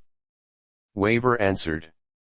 The physical model initially used was a bit basic, but I was more surprised by the distribution and management of the internal flow of the model that I completed in that state. Those kinds of calculations aren't things that I would like to attempt to do while sober, but they worked surprisingly well. Of course I had to do some editing to the spiritual comprehension of the code's thought processes, in addition to making the model's appearance a bit more presentable. Thank all that was holy he managed to fix that before anyone else managed to see the metal woman's original appearance. If word had gotten out on how his code-turned servant looked originally, he either would have ended up getting killed by a number of nobles in the tower, lost his lordship and all of his sponsors, or he would have been permanently labeled as a masochistic pervert for the rest of his life. Damn you, McGinty. Damn you and the blackmail pictures you took to hell. At the very least you have proven to be capable when impaired. The Queen of the Clock Tower stated, though in a more strained tone than it originally was. Why thank you. The smoking man accepted the very vague compliment without issue, before lowering his book and looking at Lorelei in the eyes for the first time in the conversation. However, I am curious. Why are you here, my lady? I doubt you are here to converse with me about my mystic code or how I spend my leisure time. I should hope so. Lorelei replied, regaining her composure in doing so. I came to discuss Emiya. That had Waver's attention as he put his book down and took his feet off his desk. Did something happen on his latest hunt? No. Emiya has once again proved my decision to take him under my command to be the correct one. Within the next 12 hours he should be on a plane back to Japan with Fraga as an escort. The Queen stated, all but saying that Shirou had killed yet another dead apostle, bringing his kill count to 6 apostles and who knows how many undead and other random familiars since he began working for the woman almost a year prior. A very impressive feat for someone that isn't even 17 years old. What I wish to speak to you about is of several other matters. The lower-ranked lord held back a groan and settled for breathing out some more smoke from his lungs to the side. Matters. Plural. Just what he needed, multiple favors from the Queen just as he had finished a heavy workload. He had no idea how bad it really was. And technically, neither did Lorelei. Oh, Japan. Not bad. Rin nodded in approval as she supervised her sister's form as the younger girl slowly went through another set of basic martial arts stances. You're still a rookie, however, your basics are solid. You won't be winning any tournaments soon, but at the very least you'll be able to deck an idiot hard enough to either knock him out or get away now. Please don't say such violent things, Rin-senpai. Sakura sighed as she lost herself in the steps. Ever since the Louvre incident, she had had Rin teach her basic martial arts and thaumaturgy during their spare time. Right now they were once again in the overly elaborate Tosaka estate's backyard in the middle of a fairly warm summer's night. Since Fuyuki City was on the southern part of Japan, the winters there were only somewhat cold while the summers ranged from blistering hot to monsoon season.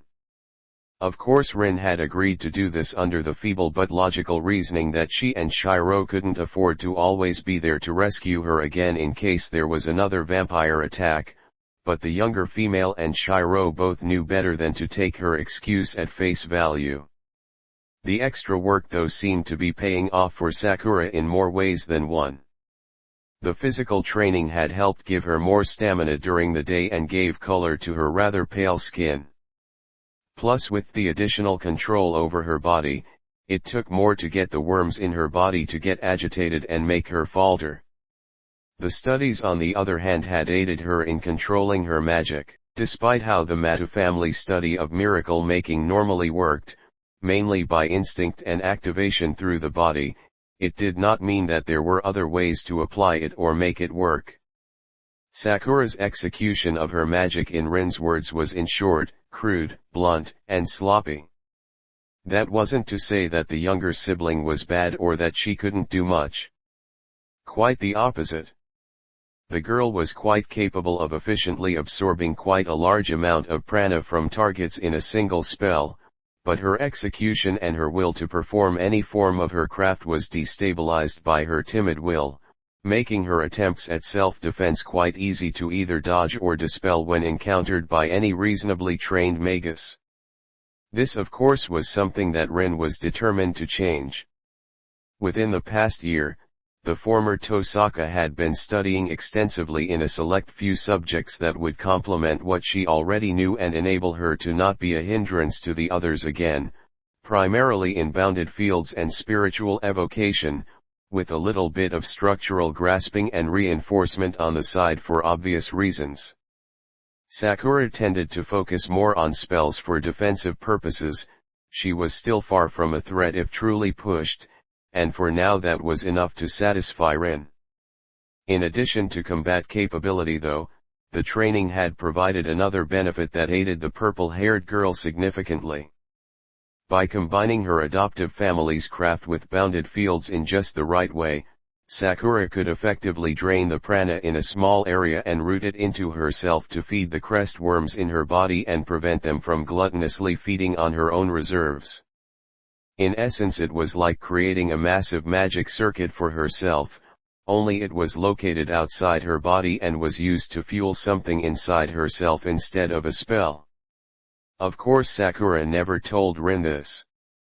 Partially because if she did she would gild her sister by telling her what had become of her body, and more importantly because it would end with her revealing that she had sex with Shirou fairly regularly.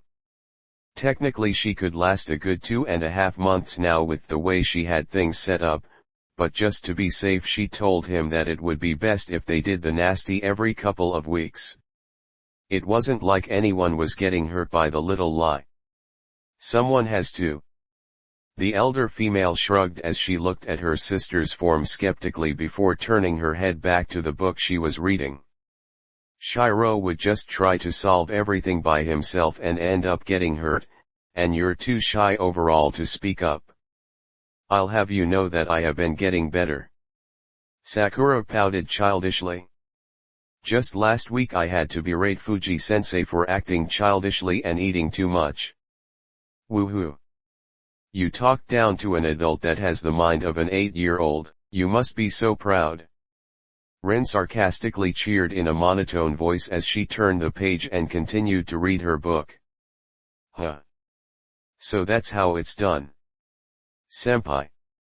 The younger grumbled before taking in a deep breath and calming herself down again and repeating her forms.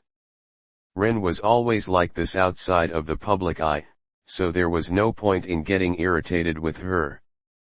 Besides, performing her stances was a great way for her to relax, much like archery practice. Just flow through the forms slowly. Relax. Close your eyes and listen to the quiet around you. Let the cool summer night air brushing against your limbs while you memorize your heartbeat. The distant chirping of the insects nearby. Oh yeah. I forgot to tell you. Shirou got back a couple of hours ago. Rin interrupted her sister's self-meditation, causing the girl to trip in mid-step and fall to the ground clumsily. Rin. Sakura shouted irritably, forgetting any and all form of formality this time. What the elder grinned in a way that clearly said that she knew exactly what she was doing. Not giving her elder sister the stuttering reaction that would indicate that she had won, Sakura picked herself up. Could you at least wait until I was done before telling me this? Excuse me for not telling you sooner then. The Tosaka smirked before turning back to her book. I wouldn't bother going to him right now though. From what I've gathered he seems a bit tired from his trip. That Fraga woman came with him, so she'll probably force him to shower or rest first before doing anything else. The Matu looked at her host skeptically for a moment. Rin-senpai. You've been with me all day. How could you have known how Shirou looked like when he got back? He made you promise to stop setting up detection-bounded fields around his home anymore. True. The elder admitted shamelessly. However, he forgot to make me swear to not set up familiars outside of his home to inform me of the same thing. That's a very underhanded senpai. Sakura frowned in disapproval. I expected more out of you. Do you want to bug Shirou later or not? Rin asked with a deadpan expression, clearly not buying her sister's chastising for a moment. The truce was still on, but it was still anyone's race to get the moron to notice the feelings of the two of them. I'm only going because I want to see how he's doing. Sakura defended unconvincingly. You said he wasn't doing well. He might need help. MHM. Now who's the one that's being untruthful? The elder yawned.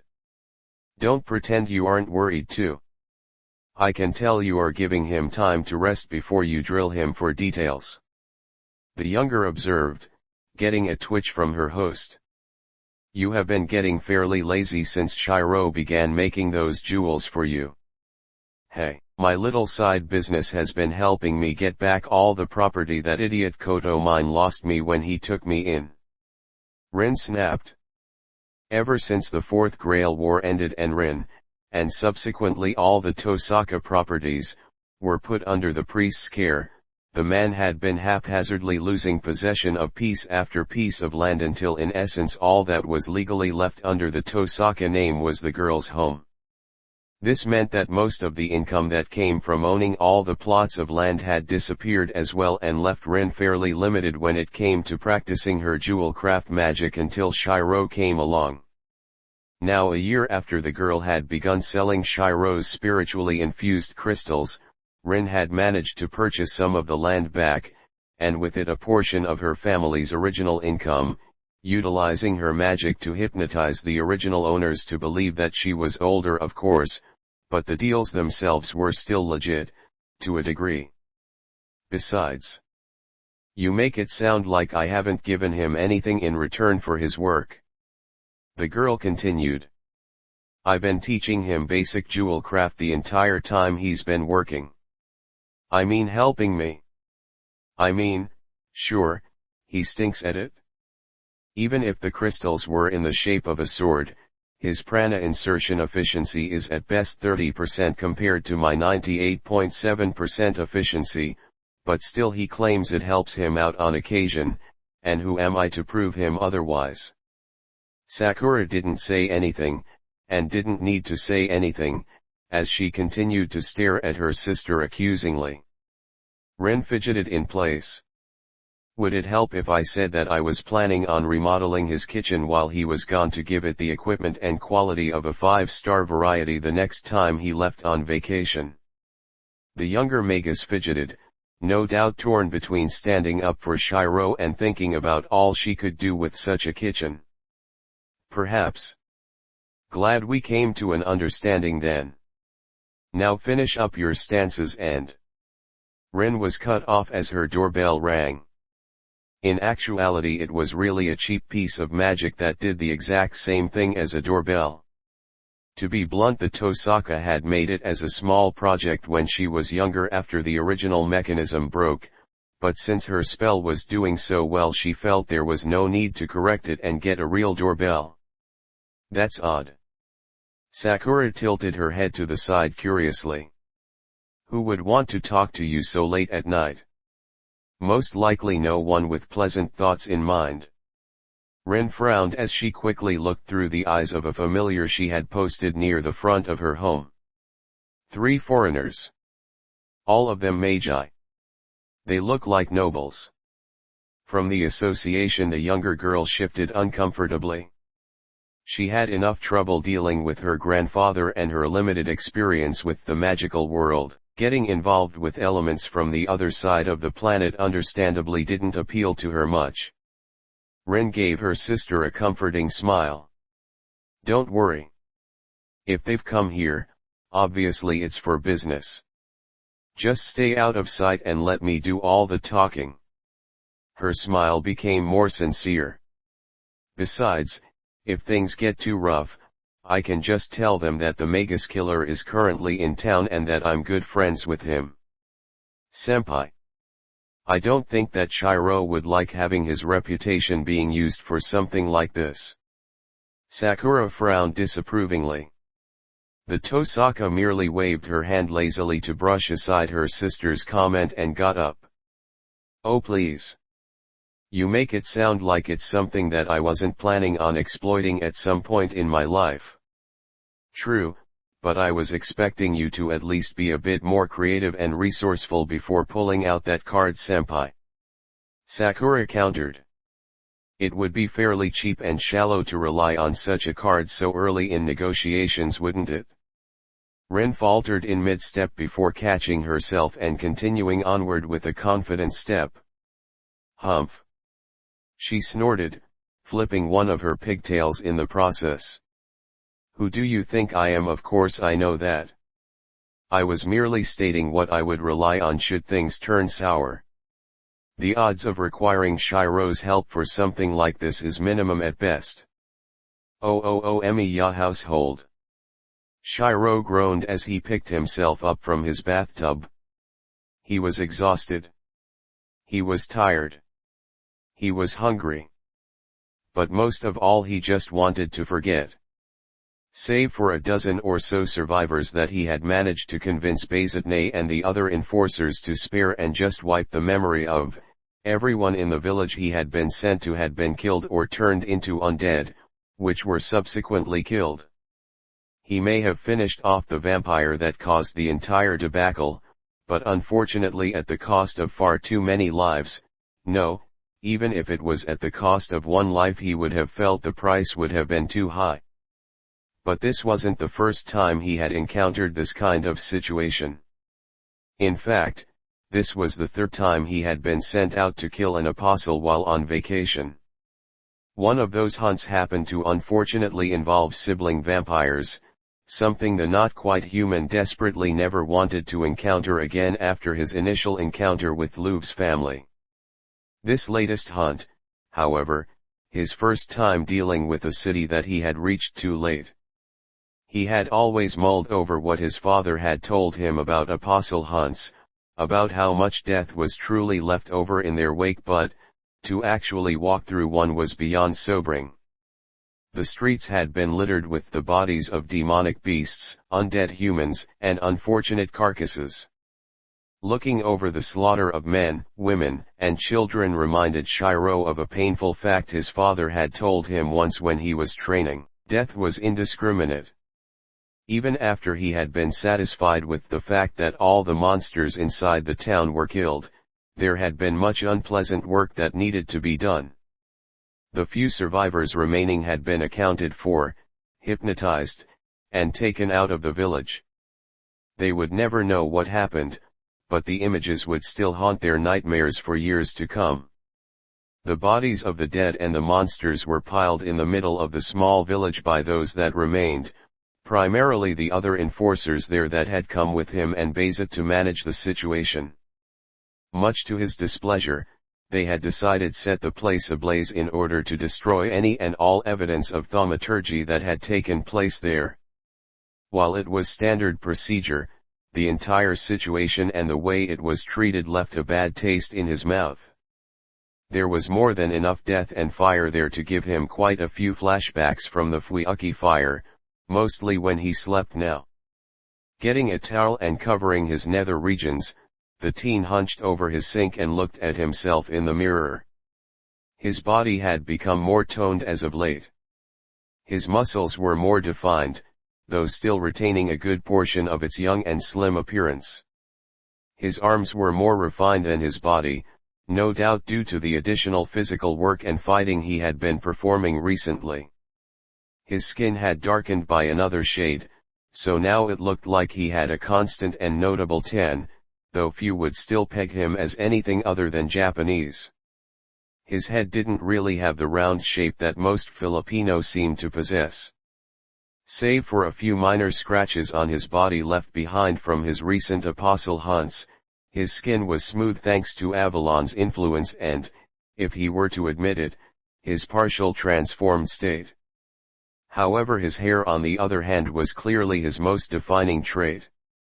It was now half silvery white now. Combined with his original red hair, his head appeared to be something akin to white-hot embers, only instead of coals it was hair. He brushed a few wet strands out of his eyes. He would need to get a trim soon. He didn't have much time to take care of it as of late, and it was starting to get annoying. An inch or two should do the trick. He paused as he looked at himself and frowned. His normally light brown eyes glanced at their reflection for several moments, taking in their haunted and weathered appearance and the small bags underneath them. Before momentarily turning pure silver and observing everything around them in an instant and turning back with a wince. "I see you are still not completely accustomed to the new state of your eyes, Lord Emiya," a smooth male voice from above stated calmly, though it did not cause the young man to react in surprise in the slightest.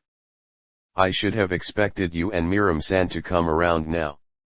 The magus killer sighed and rubbed his forehead. "Couldn't you have at least done this when I wasn't half naked?" The king of rats chuckled humbly from inside the vents of the room. "I'm afraid not. Your enforcer companion would detect me should I have appeared anywhere else in your home." "I see." Shirou grunted and sat on a small stool in the room. "My thanks then for allowing me to rest a bit before revealing yourself.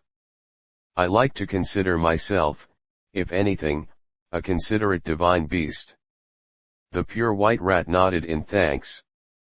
"So how have you progressed with your eyes? You know you did give us quite a scare when you first activated them. You were quite lucky that we were around when you did, otherwise who knows what could have happened." The Emiya nodded in bitter acknowledgement, remembering the incident from 6 months ago. He had been doing some minor training with managing his vampiric impulses with Miram while performing some of his thaumaturgy when it had happened. Pure eyes.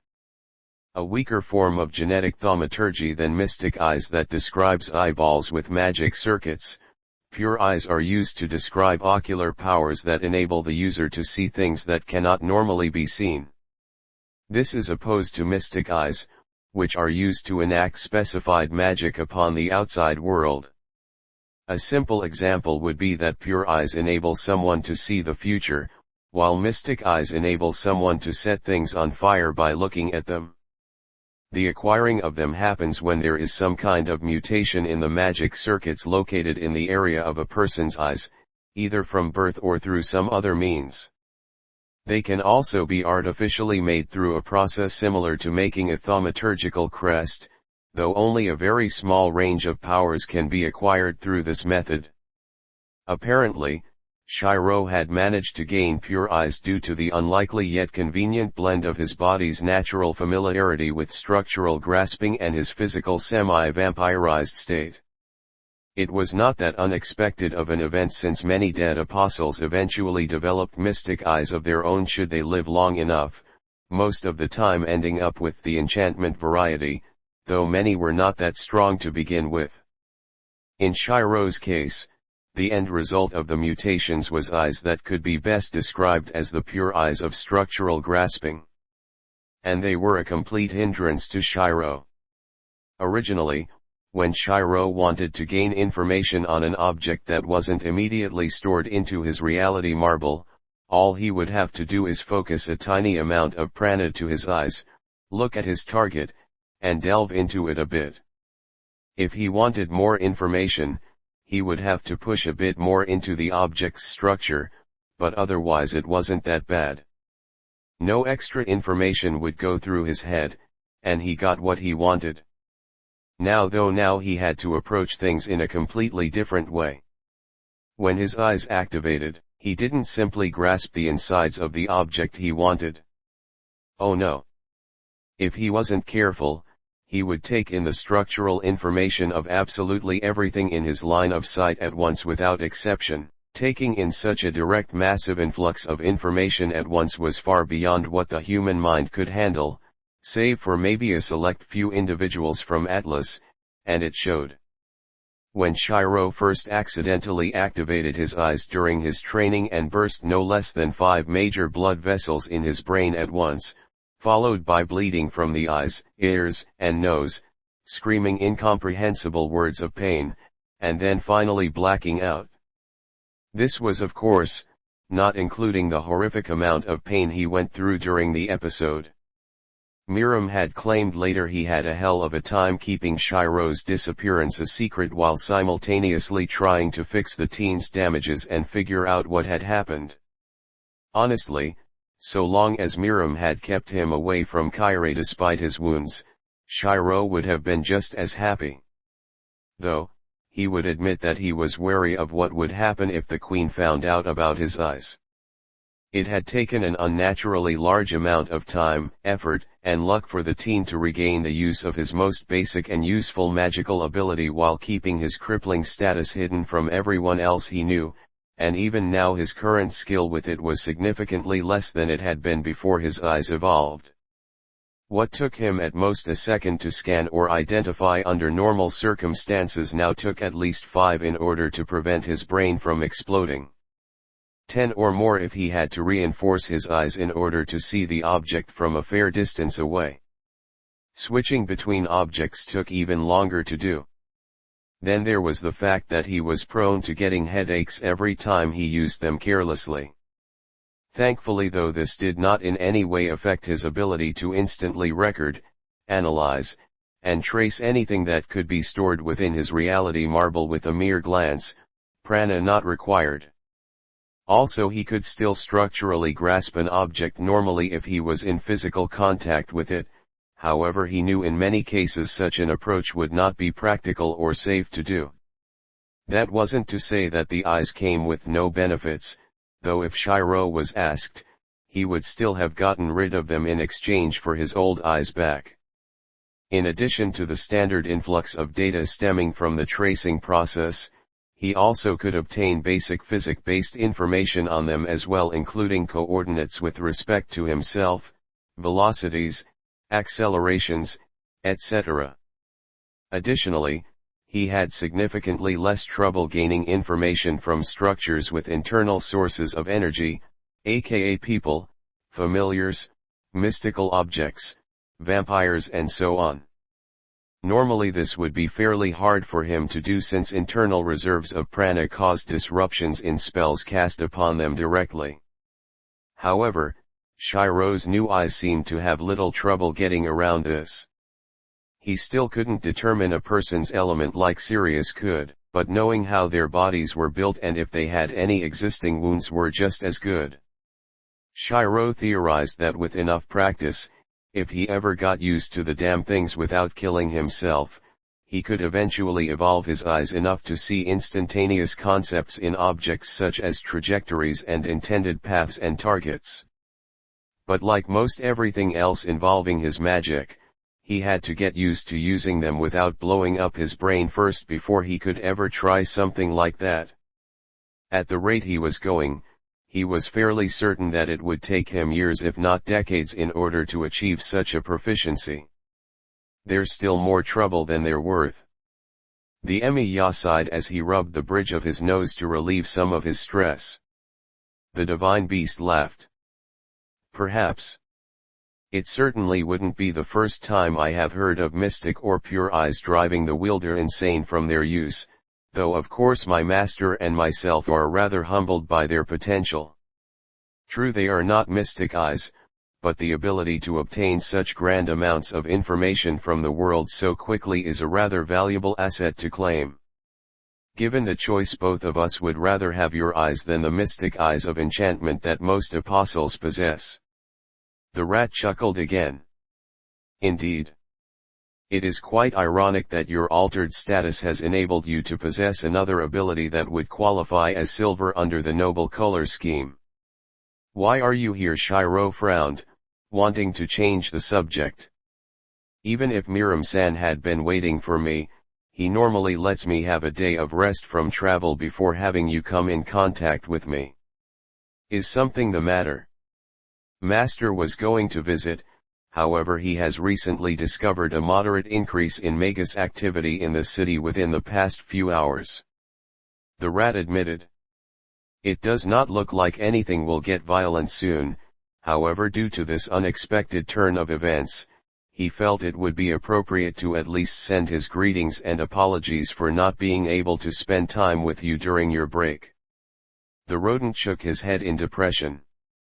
A shame too, we are quite fond of your cooking. The magus killer let out a brief grin of amusement, while pride in his cooking swelled in his chest. There's no need for either of you to apologize. It was merely inconvenient timing that ruined your plans. I'll try to make it up to both of you the next time we get together. I'll make some of that 4-cheese pizza you like and that Eastern European soup that Miram-san seems to be pretty fond of. F4 cheese H homemade F for me. You spoil me, Lord Emiya, the king of rats declared. Shirou laughed more now, the rat's reaction amusing him enough to cause some of the exhaustion in his body to seem lighter. It's no trouble, my friend. You and Miram-san have helped me out so much, cooking you your favorite dishes every once in a while is the least I can do to say thanks. It is I that should be thanking you. The rat bowed politely. I am rarely treated so well once people know of my true nature save for my master. You truly are an outstanding individual. I am honored to be held in such high regard by a king. The faker smiled happily before calming down. Before you leave, can you possibly answer a few questions of mine? Oh, it is rare for you to actually ask me for information. If it is my ability to do so, then by all means ask. The familiar replied. It's about this new 10th ancestor, the Ash of Miracles. Shirou started aimlessly, not noticing his animal friend's stiffening of posture. There have been many rumors of him going around recently, but save for those, no one seems to know anything about him. Even the members of the Association with Dead Apostle Contacts are completely oblivious to who this guy is. He sighed and began to stretch his weary limbs, letting the warm humid air gently massage his tired muscles. To be honest, it's starting to get on Lady Bartholomeo's nerves, and she has made it fairly obvious that she doesn't like not knowing anything about this guy. Fairly obvious was an understatement. He had unfortunately been in the same room as her and an informant when she was having a bad day and witnessed her quite clearly express her displeasure with the man for his inability to come up with anything. At this point, Shirou just wanted to get something to sate the woman's hunger for information before she made things even more unpleasant for the people around her. I hate to put you in a position, but would it be possible for you to tell me something about him? The king of rats shifted unevenly as he tried to think of how to best deal with this awkward situation. He had no doubt that his master would be more than amused about this when he reported back later tonight.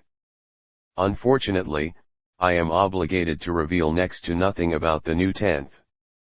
His identity is being kept secret for a multitude of reasons, even from himself.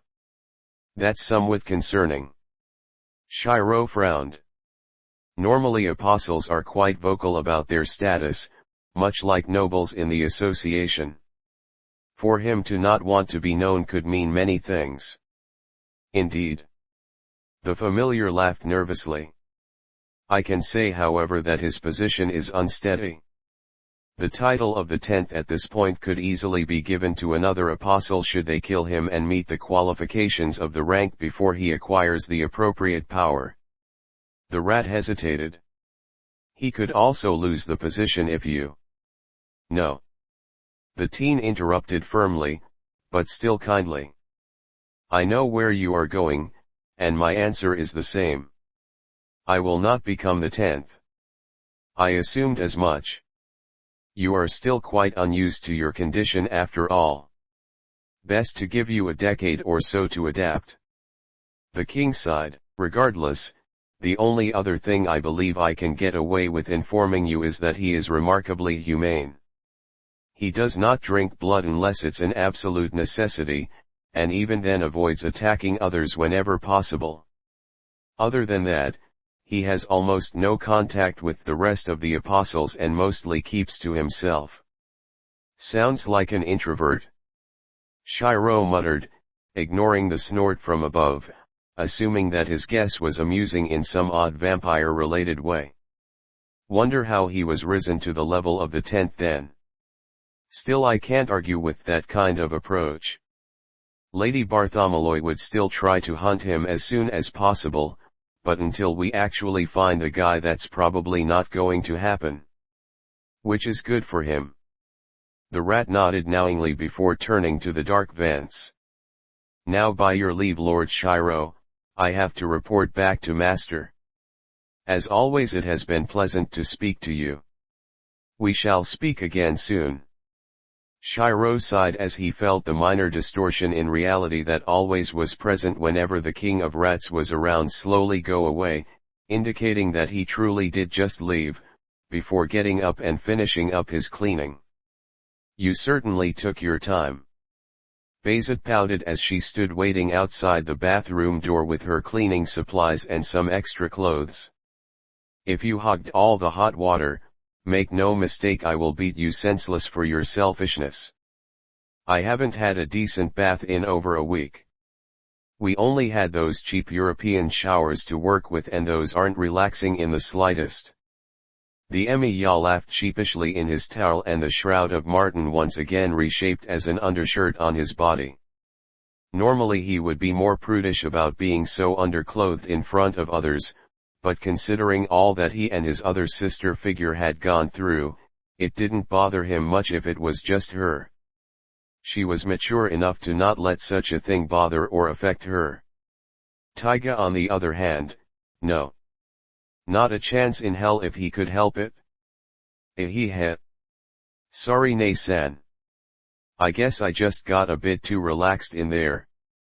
The enforcer crossed her arms and sighed, looking at him pityingly before sighing. There's no need to apologize, Shirou.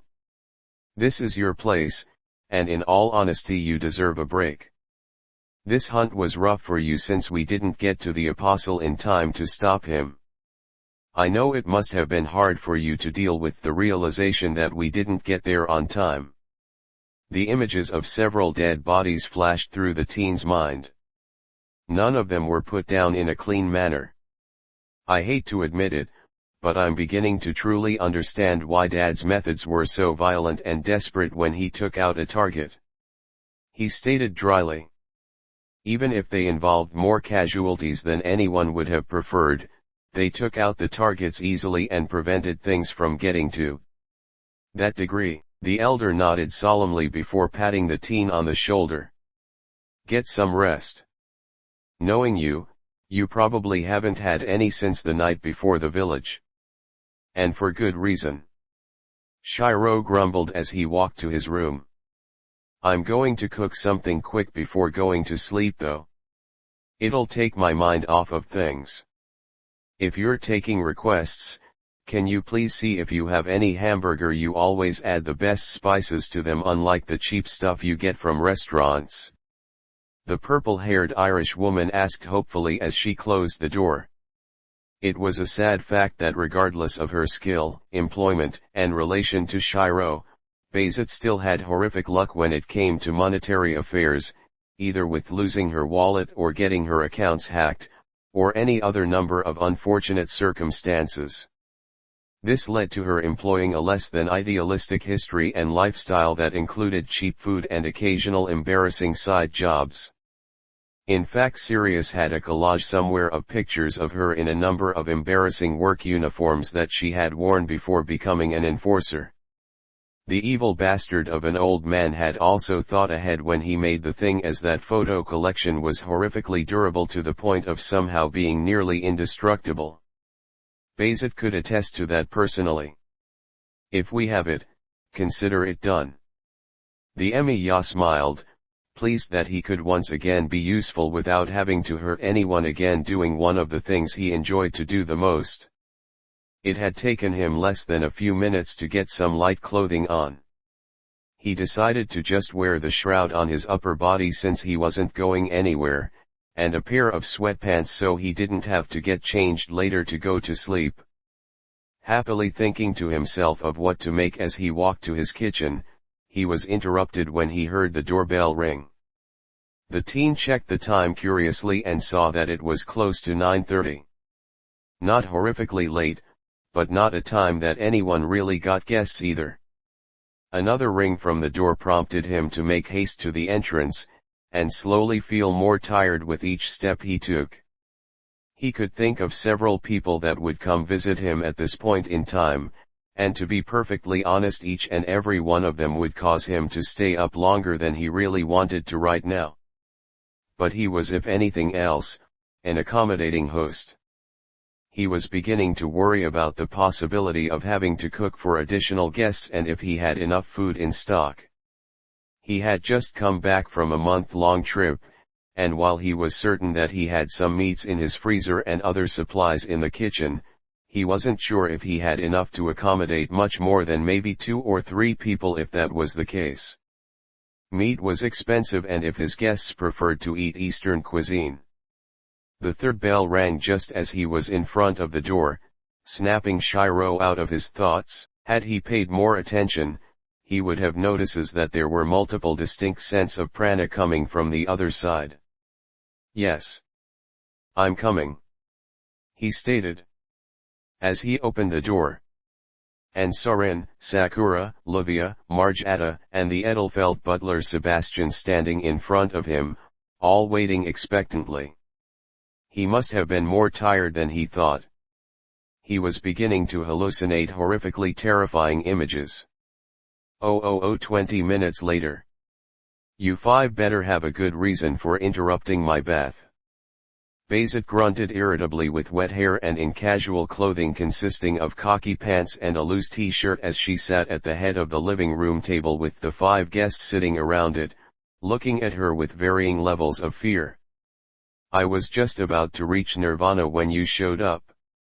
Shouldn't we wait for Shirou-kun to finish cooking for us before we explain?" Sakura asked hesitantly, looking at the kitchen where said owner of the home was frantically trying to prepare enough food for everyone there. While his initial reaction to seeing them was rather amusing at first, it was clearly apparent that the sudden visit didn't do the teen any favors as he began rather sloppily to attempt to be a good host to everyone. His act had cleaned up, but everyone could tell that the male was considerably tired from how much noise he was making in the kitchen. "Don't care," interrupted relaxing bath time. "It's your fault you didn't bother to wait till tomorrow for this, so you're going to explain it twice." The enforcer growled dangerously. "And who are you to tell us what to do?" Margetta Edelfelt snorted while crossing her arms. "As far as I can tell, you are just another commoner that has no idea who you are addressing." Bayzet Frogimikramits. Livia's eyes narrowed knowingly and interrupting her sister before she dug herself into a deeper hole. "Enforcer of the association. It is an honor to meet someone of your skill. You've done your homework, Edelfelt, and thank you for the compliment. Most nobles tend to spit on those in my profession." Bayzet briefly nodded her head without breaking eye contact. "How do you know of me?" The blonde teen flipped her hair haughtily in a reflexive manner. It was a small thing really. There had been word of an enforcer training and traveling with the magus killer during his missions for a while now. All I had to do was a little research into your background to find out what you looked like and who you were. Afraga Margetta raised an eyebrow, recognizing the well-known name of the rather isolated but very old family of Magi. "Yes, but I would appreciate it if you didn't talk about my family. I haven't spoken to them in years." The identified woman frowned. "Now, once again. Why are you here?" "That would be my fault, I'm afraid." Rin sighed aridly, waving a hand lazily. You see, I've been using dear Shirou's rather unique skills to help me make a fair number of spiritually infused jewels and then selling them to the European magus community. While it has made me a rather sizable profit which I have been putting to restoring my family's fortune, it has also gained me the attention of Adelfelt San's family. They were quite curious as to how I was able to produce such a vast quantity of quality gems for experimentation and, well, here we are. And the reason why you decided to come so late at night instead of bothering to wait, Bayzet questioned tiredly. The Tosaka shrugged casually. Well, that was a mistake on my part. I merely knew that he had recently arrived, not the exact condition he was in when he did so. Also, it happens that Shirou was acquaintances with Adelfelt San here, so when we realized that we both knew him, we decided to kill several birds with one stone. We would reacquaint ourselves with our friend while finishing up our business. Sakura tried very hard not to give her sister a cold look.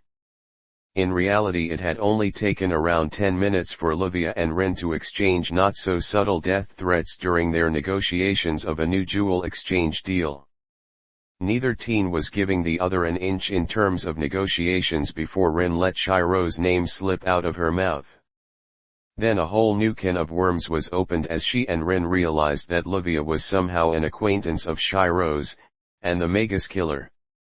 Rin, somehow managing to prevent herself from even showing that she found the whole double identity thing absolutely hilarious, then suggested that considering the circumstances it would be unfair to continue having this sort of business discussion without Shirou there to act as a neutral party. In all honesty, Sakura had a feeling that Rin arranged this whole meeting just to amuse herself while subtly strong-arming Shirou into giving her a favorable deal. Sakura had to hand it to the Tosaka though. She didn't know how, but the dark-haired girl had made it so far without so much as a giggle of amusement. However, she was fairly certain her sister did crack an evil smirk several times on the way to the Emiya household. Just curious, Bayzet-san, what are you doing here? Sakura asked curiously. We haven't seen you for years. The enforcer closed her eyes before stretching tiredly, inadvertently causing her impressive bust to stick out a bit more than intended for everyone to see. To be honest, I just finished up an apostle hunt up in northern Sweden. It was a pain in the ass and it didn't end well. Long story short, we got the bastard, but he got the town we caught him in, forcing us to torch it. So, I decided to go on a quick break and crash at Shirou's for a couple of days to unwind a bit before getting back on the job. It was by pure coincidence that we met up in England and he was going back home, so I kinda invited myself over. Sebastian frowned. From the looks of the boy, one would think that he was the one that had fought the apostle. The woman didn't blink as she looked at the only man sitting in the room before shrugging. The kid doesn't take traveling well. It's a long trip from England to Japan, you know. Some of us can't afford to travel first class to every place we want to go. She turned to Rin. So what exactly is this deal you were talking about earlier? The Tosaka heir yawned. Oh, it's what you would expect. Mass production of spiritually infused jewels for the Adelfelt family at reduced prices in exchange for a constant customer and benefits.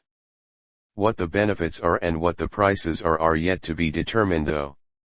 I would have believed that my original offer would have been sufficient to appeal to one in her position, however it seems as if Miss Tosaka here enjoys overstepping her bounds. Livia smiled in a strained manner. Funny. I expected as much from a rich and spoiled individual such as yourself. Rin growled sweetly. Hey! Shirou shouted from the kitchen. Don't think I can't hear you two pretend to be nice to one another. Don't make me set off my bounded fields to make sure my house doesn't blow up. Margetta raised an eyebrow. Humph. Who does he think he is? He is merely a third-rate magus. What kind of weak-bounded fields does he have set up that make him think that it would affect our magic? Rin had to suppress a wince at that, recalling the one time she had barged in his home and attempted to kill him. Having one's magic rendered explosive in their face was not a pleasant experience. Sakura pointed out. Actually, to my knowledge, he's good enough to have a fully paid scholarship to the clock tower. The younger blonde frowned. Him? How? He's just a third-rate nobody.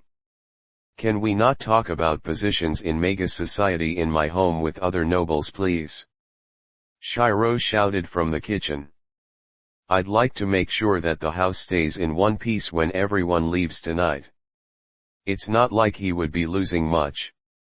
Margetta snorted as she looked around, eyeing the traditional Japanese home with disdain before grimacing at the widescreen TV in one of the corners.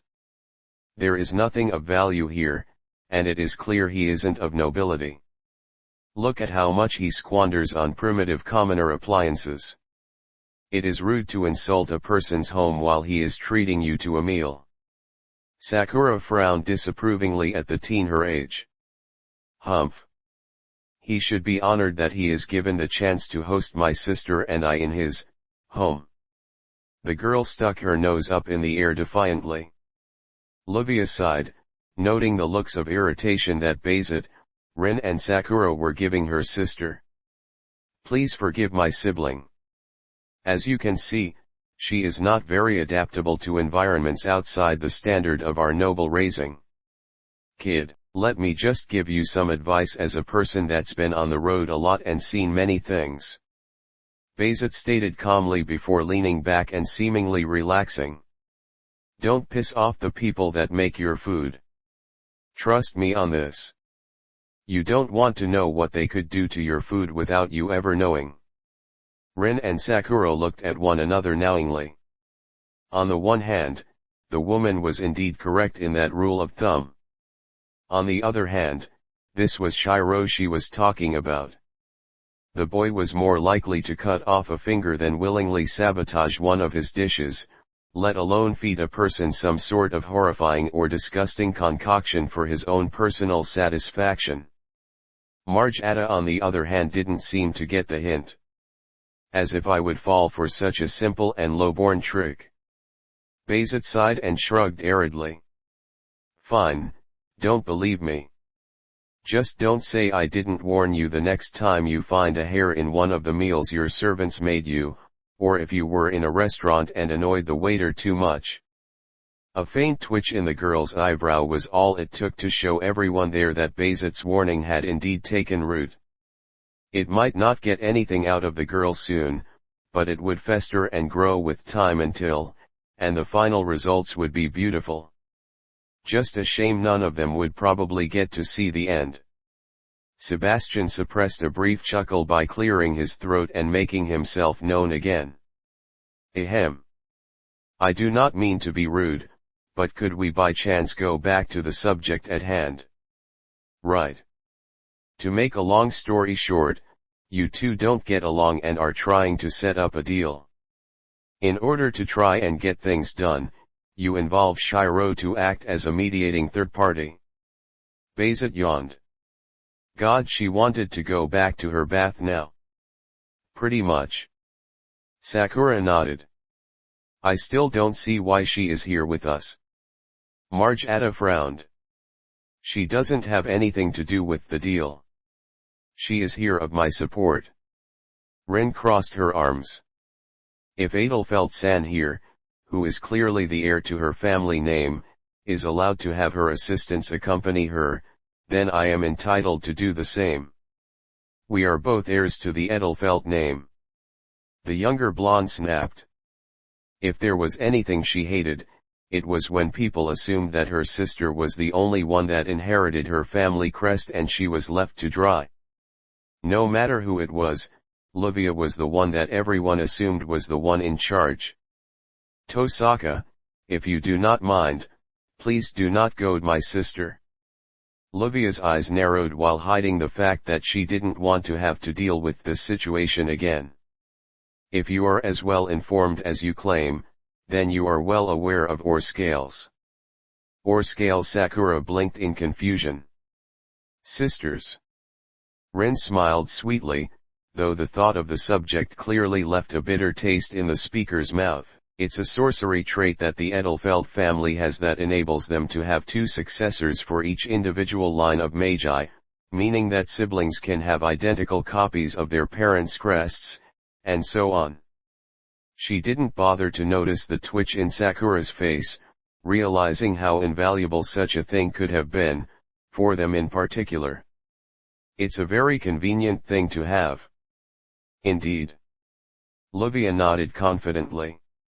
Both my sister and I already have our copies of our family's diverse and ancient crest, so I would appreciate it if you treated her with the same respect you would treat me, as a head of the Edelfelt family. The Tosaka looked at the younger one skeptically.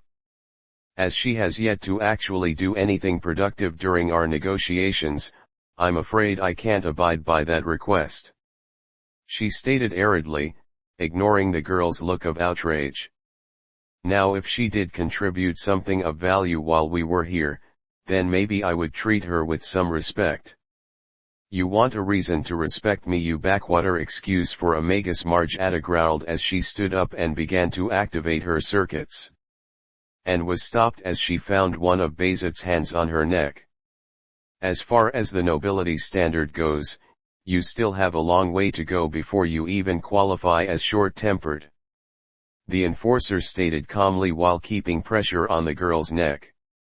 There will be no fighting in this house if I have anything to say about it. Fast. Marjata and Livia noted to varying degrees of nervousness as neither one of them saw Bayzat move before she was behind her target.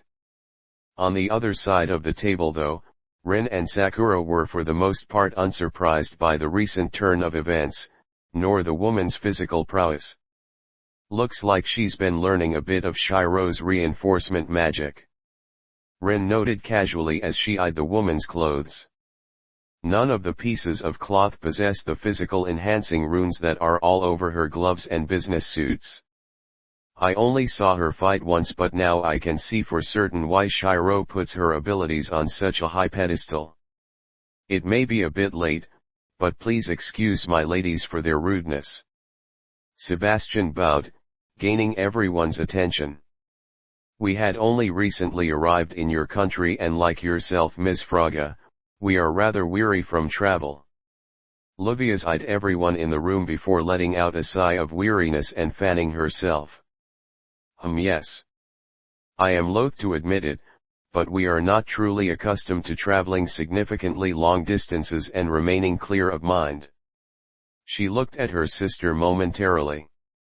Marjata, we will discuss your behavior when we get back to our hotel. Until then it would be best if you did not speak unless addressed. She turned to Bayzat. If you would please. The enforcer let go of the teen roughly before walking back to her seat and sat down tiredly. Sakura couldn't help but smile briefly in victory over the other girl her age, even though she didn't really do anything.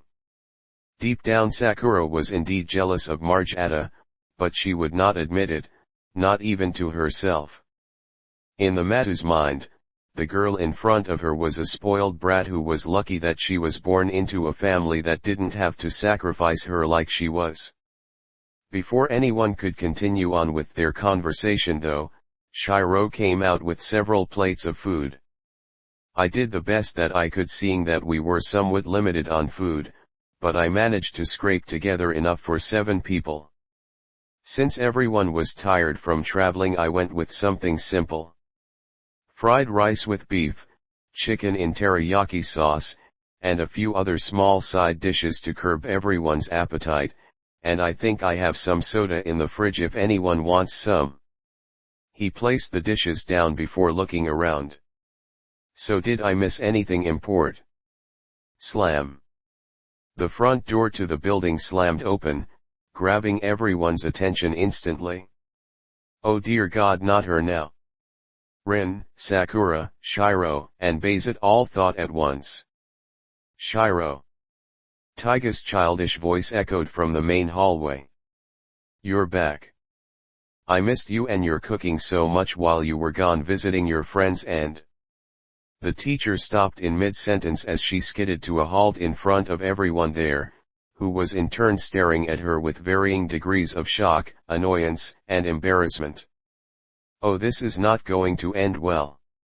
Rin groaned as she put her head in her hands. Fuji-sensei, there's an explanation for this. Sakura laughed nervously. Great. Just what we needed. A jester. Margetta muttered under her breath. Shirou. The teacher turned to her neighbor with an unnervingly calm voice and face. Why yes, Nasan, Shirou replied nervously, once again finding a new reason to be afraid of his original sister figure. Can you please explain why there are so many girls, and an old man here, she asked point blank. Well, you see. The teen began to sweat and retreat slowly. Didn't I tell you that if you began starting a harem there would be consequences? The woman began raising her voice in hysterics, completely ignoring Livia, Margetta, and Sebastian, all staring at her or coughing heavily in disbelief. Nasan. You know that's not what's happening here. Shirou countered irritably. You're letting your imagination go wild again. The teacher crossed her arms. What, so it doesn't look like some sort of dangerous and shady deal is being made in your living room? The other magi there momentarily blinked in surprise as they didn't expect the woman to hit the nail on the head without hesitation. The old man is a yakuza, remember, I've been in enough of these things to know when one is going down. Well, this was kinda a surprise on me too, and... Shirou began grasping at straws at this point, and sloppily at that. Rin groaned even louder. Shirou, you idiot, stop talking before you make things worse. I will talk to you later about how messed up it is to do underworld dealings at your age, Tosaka. Taiga lectured like a teacher before turning to Shirou and began to cry. Shirou. Where did I go wrong with you? Not only did you go down the wrong path despite me trying to keep Kiritsugu's promise, but you won't even trust me with negotiations. Yaaaaaa. Great streams of tears flowed down her face as she cried. Kiritsugu Margetta raised an eyebrow curiously while Livia simply rolled her eyes. Nasan, please.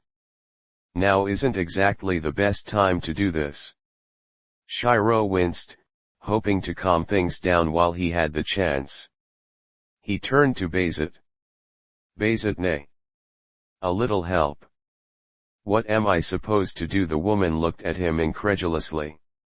You're the one that knows her best. Taiga wasn't finished as she continued to weep.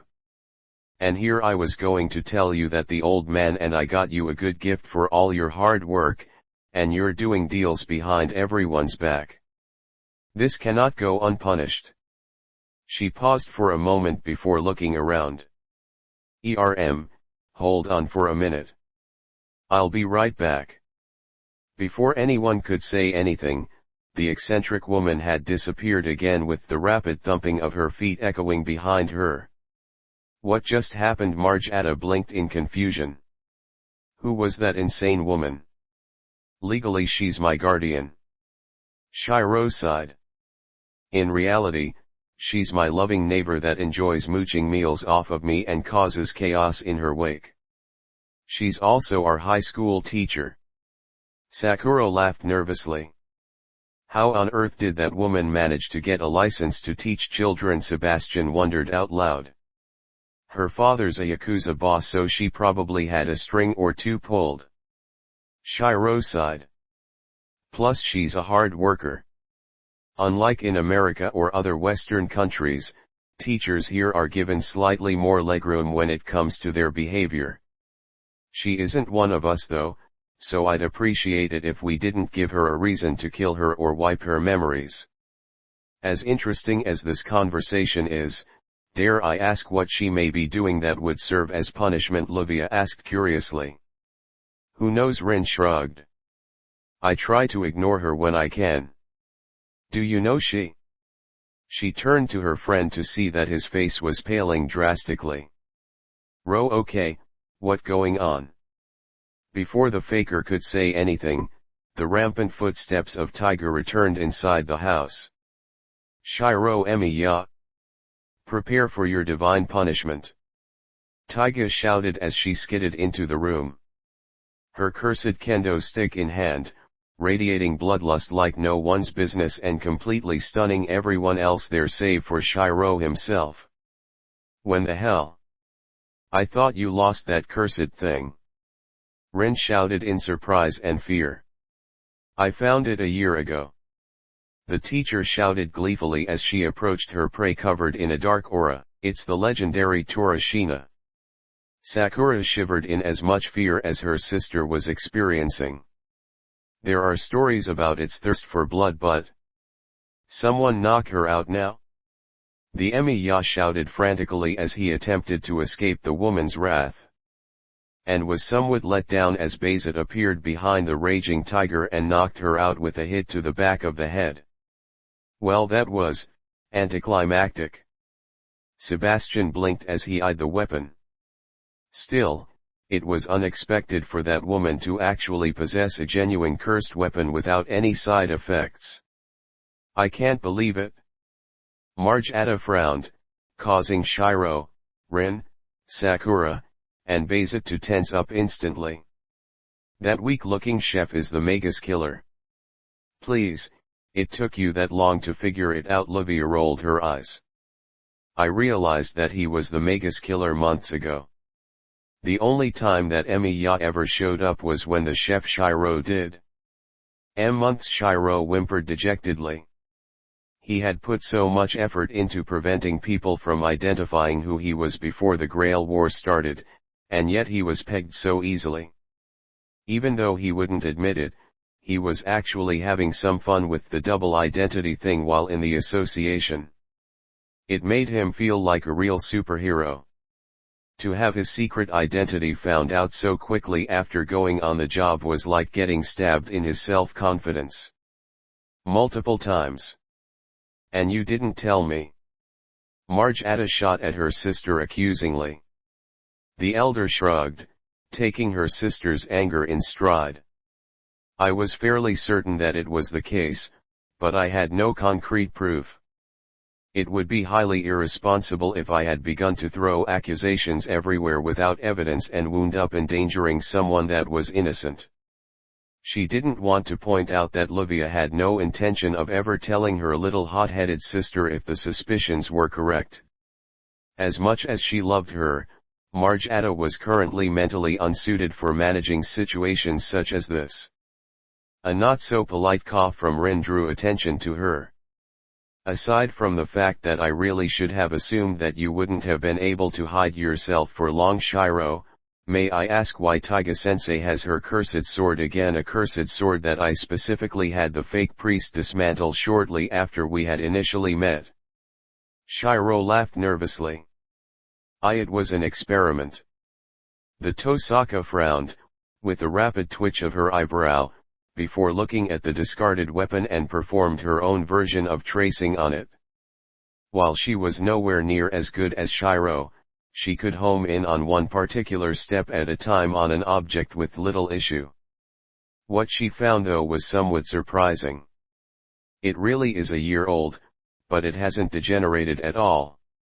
She muttered in disbelief before turning to him again. Shirou, we are going to have a long conversation about what you just did when we have some time to ourselves. I take it you know how his magic works to some degree then? Livia mused curiously.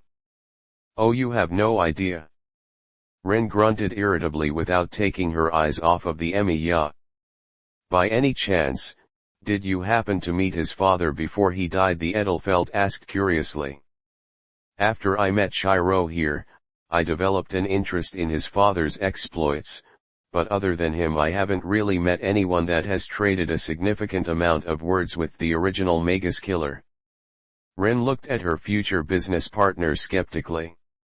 No, I haven't. He was dead by the time I met Shirou. I talked to him once. Sakura offered helpfully. When I first met Shirou, I saw Kiritsugu-san. She paused hesitantly as she called up the memory.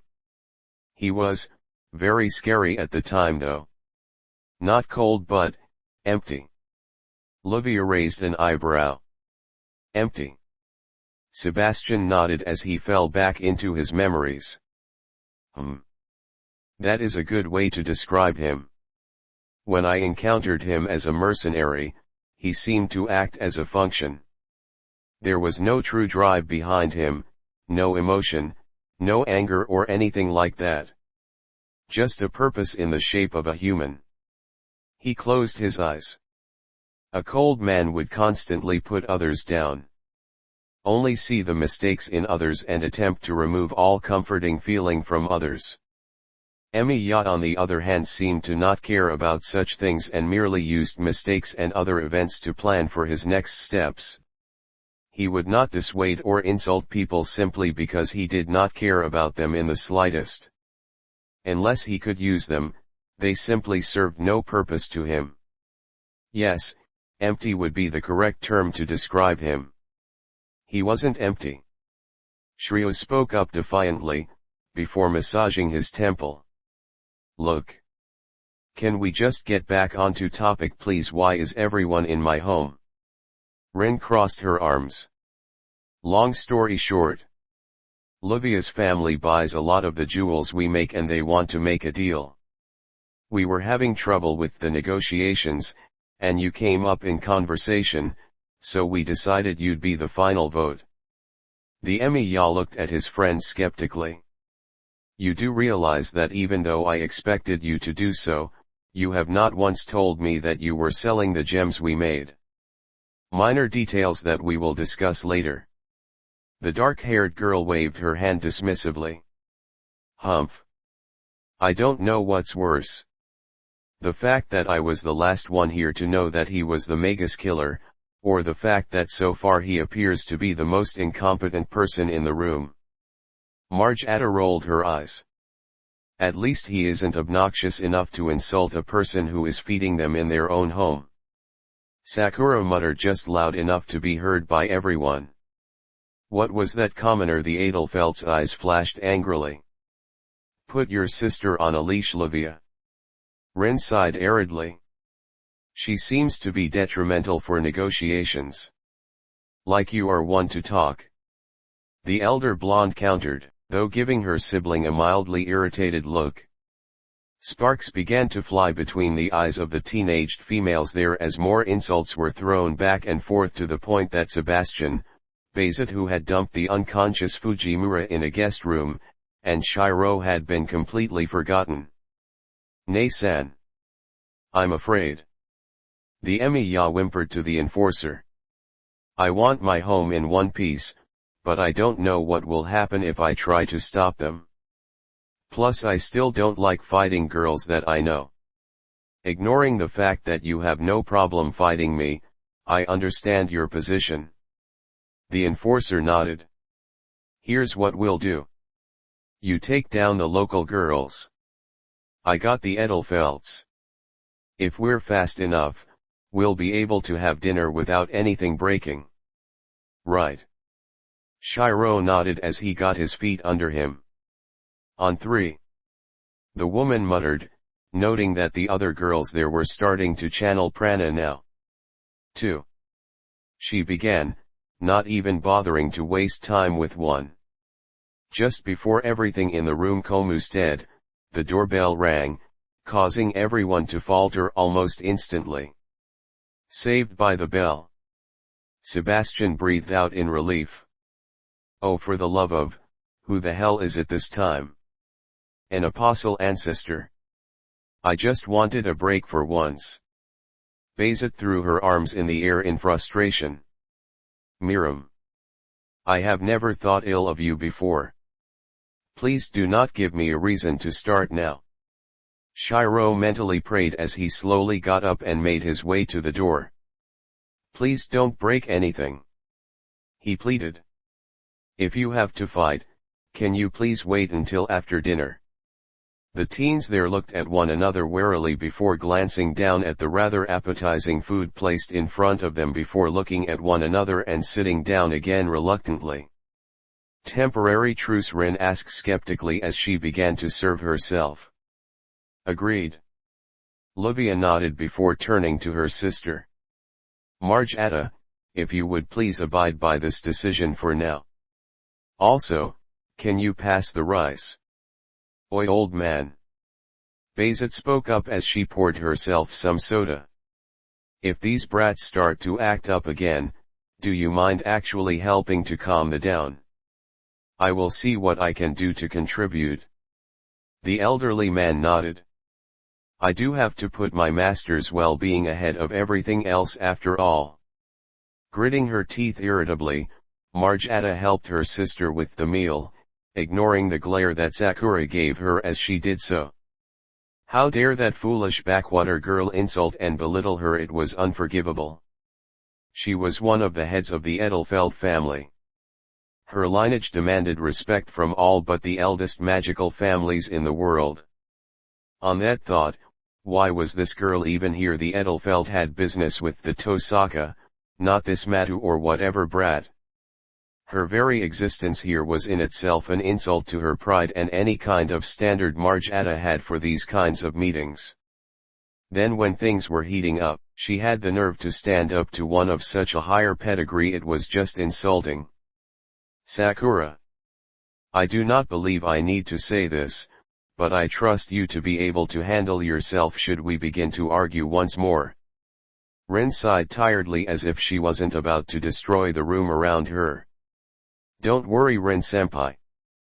I am confident I can at least hold one of them off long enough for you or Shirou to save me. The Matu smiled cheerfully, causing Marjata to become even more irritated with her. Huh. Bayzat raised an eyebrow as two pairs of footsteps were heard coming from the main door. Looks like we got more company. A guy's Shirou walked in tiredly, followed by a very tired Waver Velvet, much to everyone's surprise. Could some of you move over to make some room for one more? Oh. An hour later. Despite the fact that there was clearly a massive number of conversational topics to be made and much tension between sides throughout dinner, everyone was fed without incident. Due to Waver's position as a lord, he managed to maintain the peace through sheer authority, intimidation, and purposefully triggering Shirou's bounded fields so that neither the Edelfelts nor Rin could fire off any ill-timed curses at one another. Shirou in particular wasn't too happy with the fact that Waver could play around with his defenses at will, but he let it slide since he enjoyed having set home in one piece. Conveniently enough, Waver had during the meal also managed to get Livia and Rin to agree with a deal that they could both, albeit reluctantly, be satisfied with in the long term once the situation had been explained to him in detail. The man may be a lord, but he was also the best damn teacher in the association and knew how to deal with teenaged nobles like no one's business. Okay. I think I can speak for all of us when I ask, why the hell are you here? Waver Bayzat asked bluntly in front of everyone save Shirou and Sakura, who were cleaning the dishes in the kitchen. No one that knew Shirou doubted that he desperately needed to clean right now if he wanted to make it through the night. The Lord closed his eyes and breathed out slowly before taking out a cigar and lighting it. I have business with both Shirou and the Edelfelt siblings. Both topics are independent, but both are of high priority as of now. The fact that you two happen to be in the same area simply made things easier for me. Convenient. Rin frowned, not liking Waver's answer in the slightest. So is there any intention of letting those not involved know what these things are? It depends on the people I am to deal with. Waver casually shrugged before pausing and looking around warily. Speaking of people, I am surprised that there are so many here, and yet. If you're talking about that immature nut Taiga, I knocked her out earlier and ditched her in one of the guest rooms. Bayzat yawned. I also put a rune on her to keep her unconscious so she doesn't wake up and make things random again. Should have made it too. The Lord grumbled under his breath. I swear that girl has twice the OD of a practiced magus and she puts it all to being energetic. Shirou wouldn't bother to check that, but I'll make a mental note to do it myself. Ren nodded in agreement before remembering something. By the way, Lord El Meloy, how up to date are you with Shirou's experiments? Waver looked at the girl skeptically. I admit I haven't talked to him much about them lately. He mostly relies on Sirius for them these days. Why? The Tosaka took out the traced Torashina that had been left unnoticed for a while and showed it to the man. Shirou made this a year ago. A cursed kendo stick. The Lord raised an eyebrow as he inspected it casually before realizing something was off. Wait, you said that he made this a year ago. You can use the 8 steps too. See for yourself. Ren stated calmly. It didn't take her long before the Lord confirmed what the girl had said. Fascinating. Waver muttered as he looked at the weapon from multiple angles. The degeneration rate has been reduced to the point that it is nearly non-existent. It is almost as if. He blinked in realization before nodding frantically and scanning it again. Of course. So that's how he did it? Clever. Very clever, and useful. Magnificently useful. Yes. I can see Sirius being extremely happy about the ways this can be applied to his research, as will virtually everyone in the departments of Universal Research and Mineralogy. This can help us out significantly in understanding some very old questions.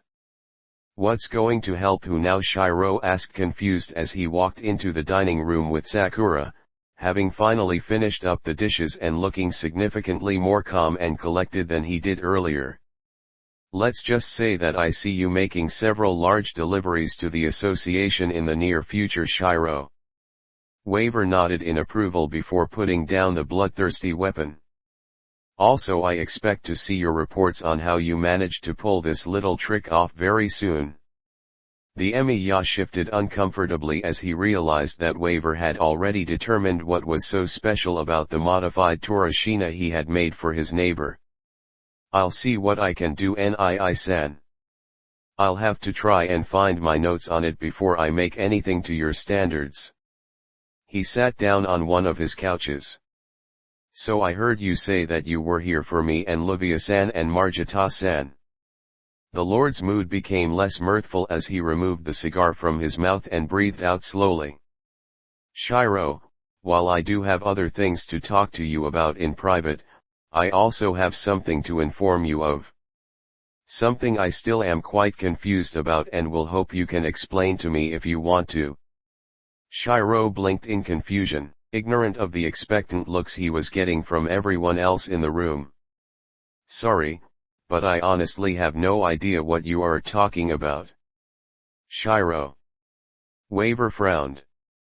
I was told by Lady Bartholomew that the person you wished to get in contact with has been found. Shirou stood inside his workshop and looked around quietly. From the looks of things it seemed as if nothing had changed from the last time he had been inside. Multiple random objects, fixed and not, were strewn all over the place in a seemingly pointless fashion. Books and papers were lying open and unmoving upon the multiple benches that were placed along the walls. And about a dozen swords were floating in the air of the workshop, not including the ones that were situated on top of his door frame and on the supports of the building, which were pre-programmed to shoot out at anyone that attempted to barge into his workshop without his permission. For added effect, some of them would be set off in conjunction with gradient parallel to cover a wider range. Shirou initially didn't want to have defenses like this set up in his home, but over time he realized that should anyone he didn't trust barge in and read about his reality marble, all his efforts up until that point to save Ilya would have been for nothing. Each floating sword save one was moving in some fashion that the others were not performing. 3 were rotating constantly, each on one of the basic physical XYZ axis. Another was rotating on a bizarre diagonal axis that incorporated all three of the previous basic ones. Two more were floating up and down several meters. Another two were moving back and forth parallel to the ground spanning the entire shop. One was doing circles in the air, and a 10th was doing figure eights. The 11th sword in the room was special in that it randomly switched functions, always moving in one manner in the air, either up and down, or in circles, before switching to another pre-installed function without any hint that it was going to do so. But the 12th sword that remained floating above one of the research benches merely floated there unmoving and unchanging. Unlike the other traced weapons, which had been left alone for over a month and were beginning to show the signs of being rejected by Gaia, evident by the lack of sheen and some chips present in some of the edges, this one was still in pristine condition. It was this last blade that Shirou had the greatest pride in as a magus. In fact, it was one of his few achievements of thaumaturgy that he was actually proud of accomplishing instead of simply brushing aside his mastery of it as just another skill to use.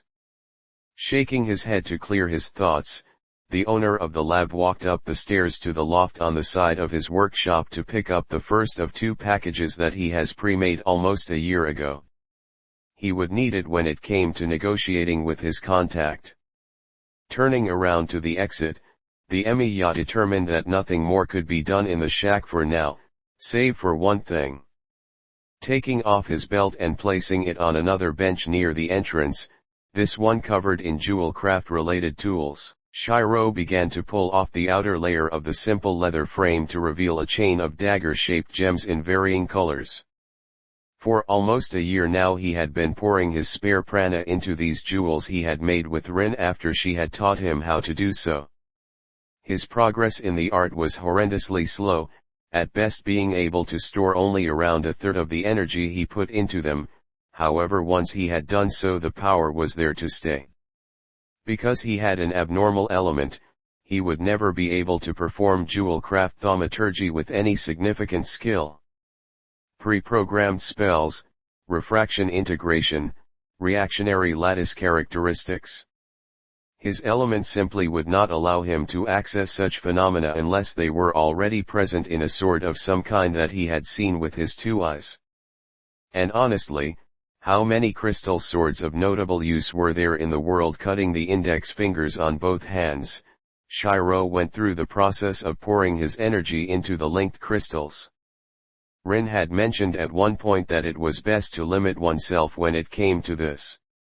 After all, it would be pretty bad if you were caught low on energy right after storing your power away, but the teen felt that it was safer and more important for him to put as much energy as he could into these things whenever he wasn't working for Lorelei.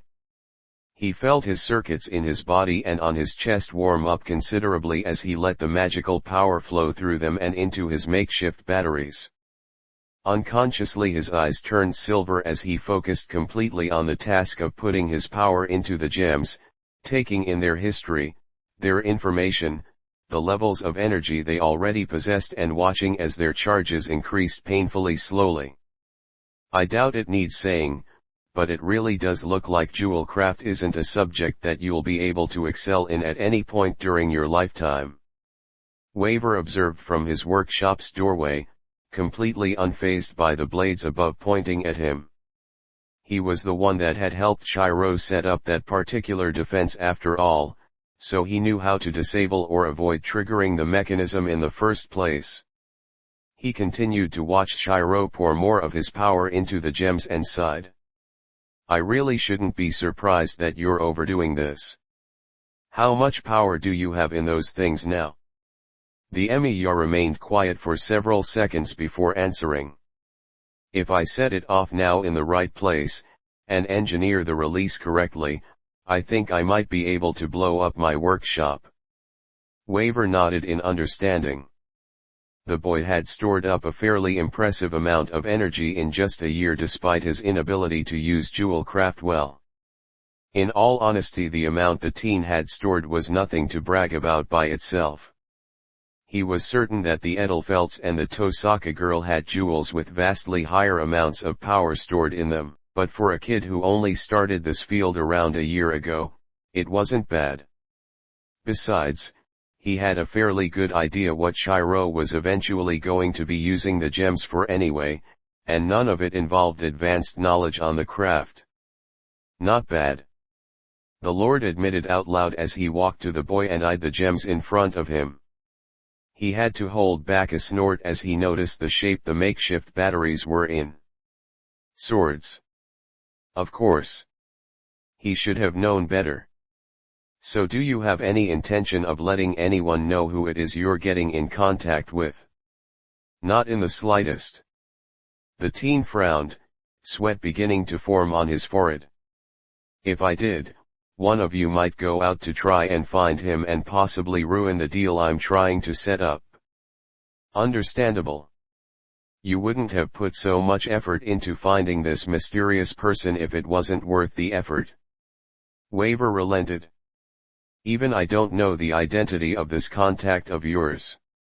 Why are you here, Nii-san? Shirou asked in a strained tone. I thought you had to talk to the Edelfelts. Bayzet is keeping everyone in the house in line. Even I can tell that leaving those girls alone for any period of time is just asking for trouble. The man shrugged as he looked around casually. I have some bad news. The faker paused for a moment before cutting off his connection to his circuits and turning around warily. What happened? The Lord sighed. I'm afraid that due to some unfortunate circumstances regarding my relationship with the Archibald family, as well as a deal I had to set up with them recently, I am no longer permitted to come into direct contact with you after today. What? The teen shouted in mixed anger and surprise. How can they? Why would you agree to this? You make it sound like I had a choice in the matter. The man chuckled bitterly. Due to my multiple failures during the Louvre incident and not informing them about your existence, I had to do something to maintain the status quo with them. They are the ones that gave me my Lord title after all. Said quo came in the form of one absolute command that I cannot go against. Granted, I received some leniency due to the fact that Lady Bartholomew is rather content with the both of us and our services.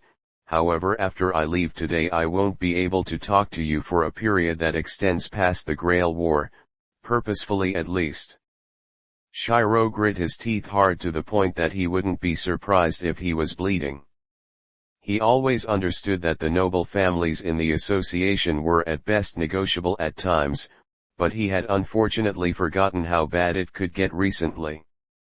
Since he was exclusively Bartholomew's property, virtually no one could touch him save for Bartholomew herself, which was a good or bad thing depending on who you asked. Because of this, Shirou had had little issue dealing with the other noble families there. He was the Queen's silver dog. If the dog didn't force you back or kill you, the even scarier owner would without question. What about Sirius? Shirou questioned in a strained tone. I'm allowed to talk to him to some degree, but my time with him is severely limited as well. The Lord breathed out some smoke casually. Luckily only a handful of people in the tower know that he uses the internet, or actually knows what it does. I can use him to send some emails to you, but don't expect a quick reply. Shirou's internal stress dropped a few marks as he was given the somewhat relieving news. So what now? Not much has changed, Shirou.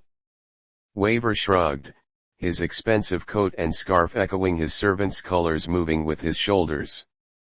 You will simply have to prepare as best you can without me. From what I can tell, the Edelfelts do not seem to be the kind of people that would spread out your identity to the rest of the tower, so there is some good news there. The Emiya blinked as he remembered that his identity had been compromised. To be honest, he had completely disregarded that fact as there were more important things to worry about at the time, but now that he thought about it, having more people know who he was definitely not a good thing. The Lord smirked.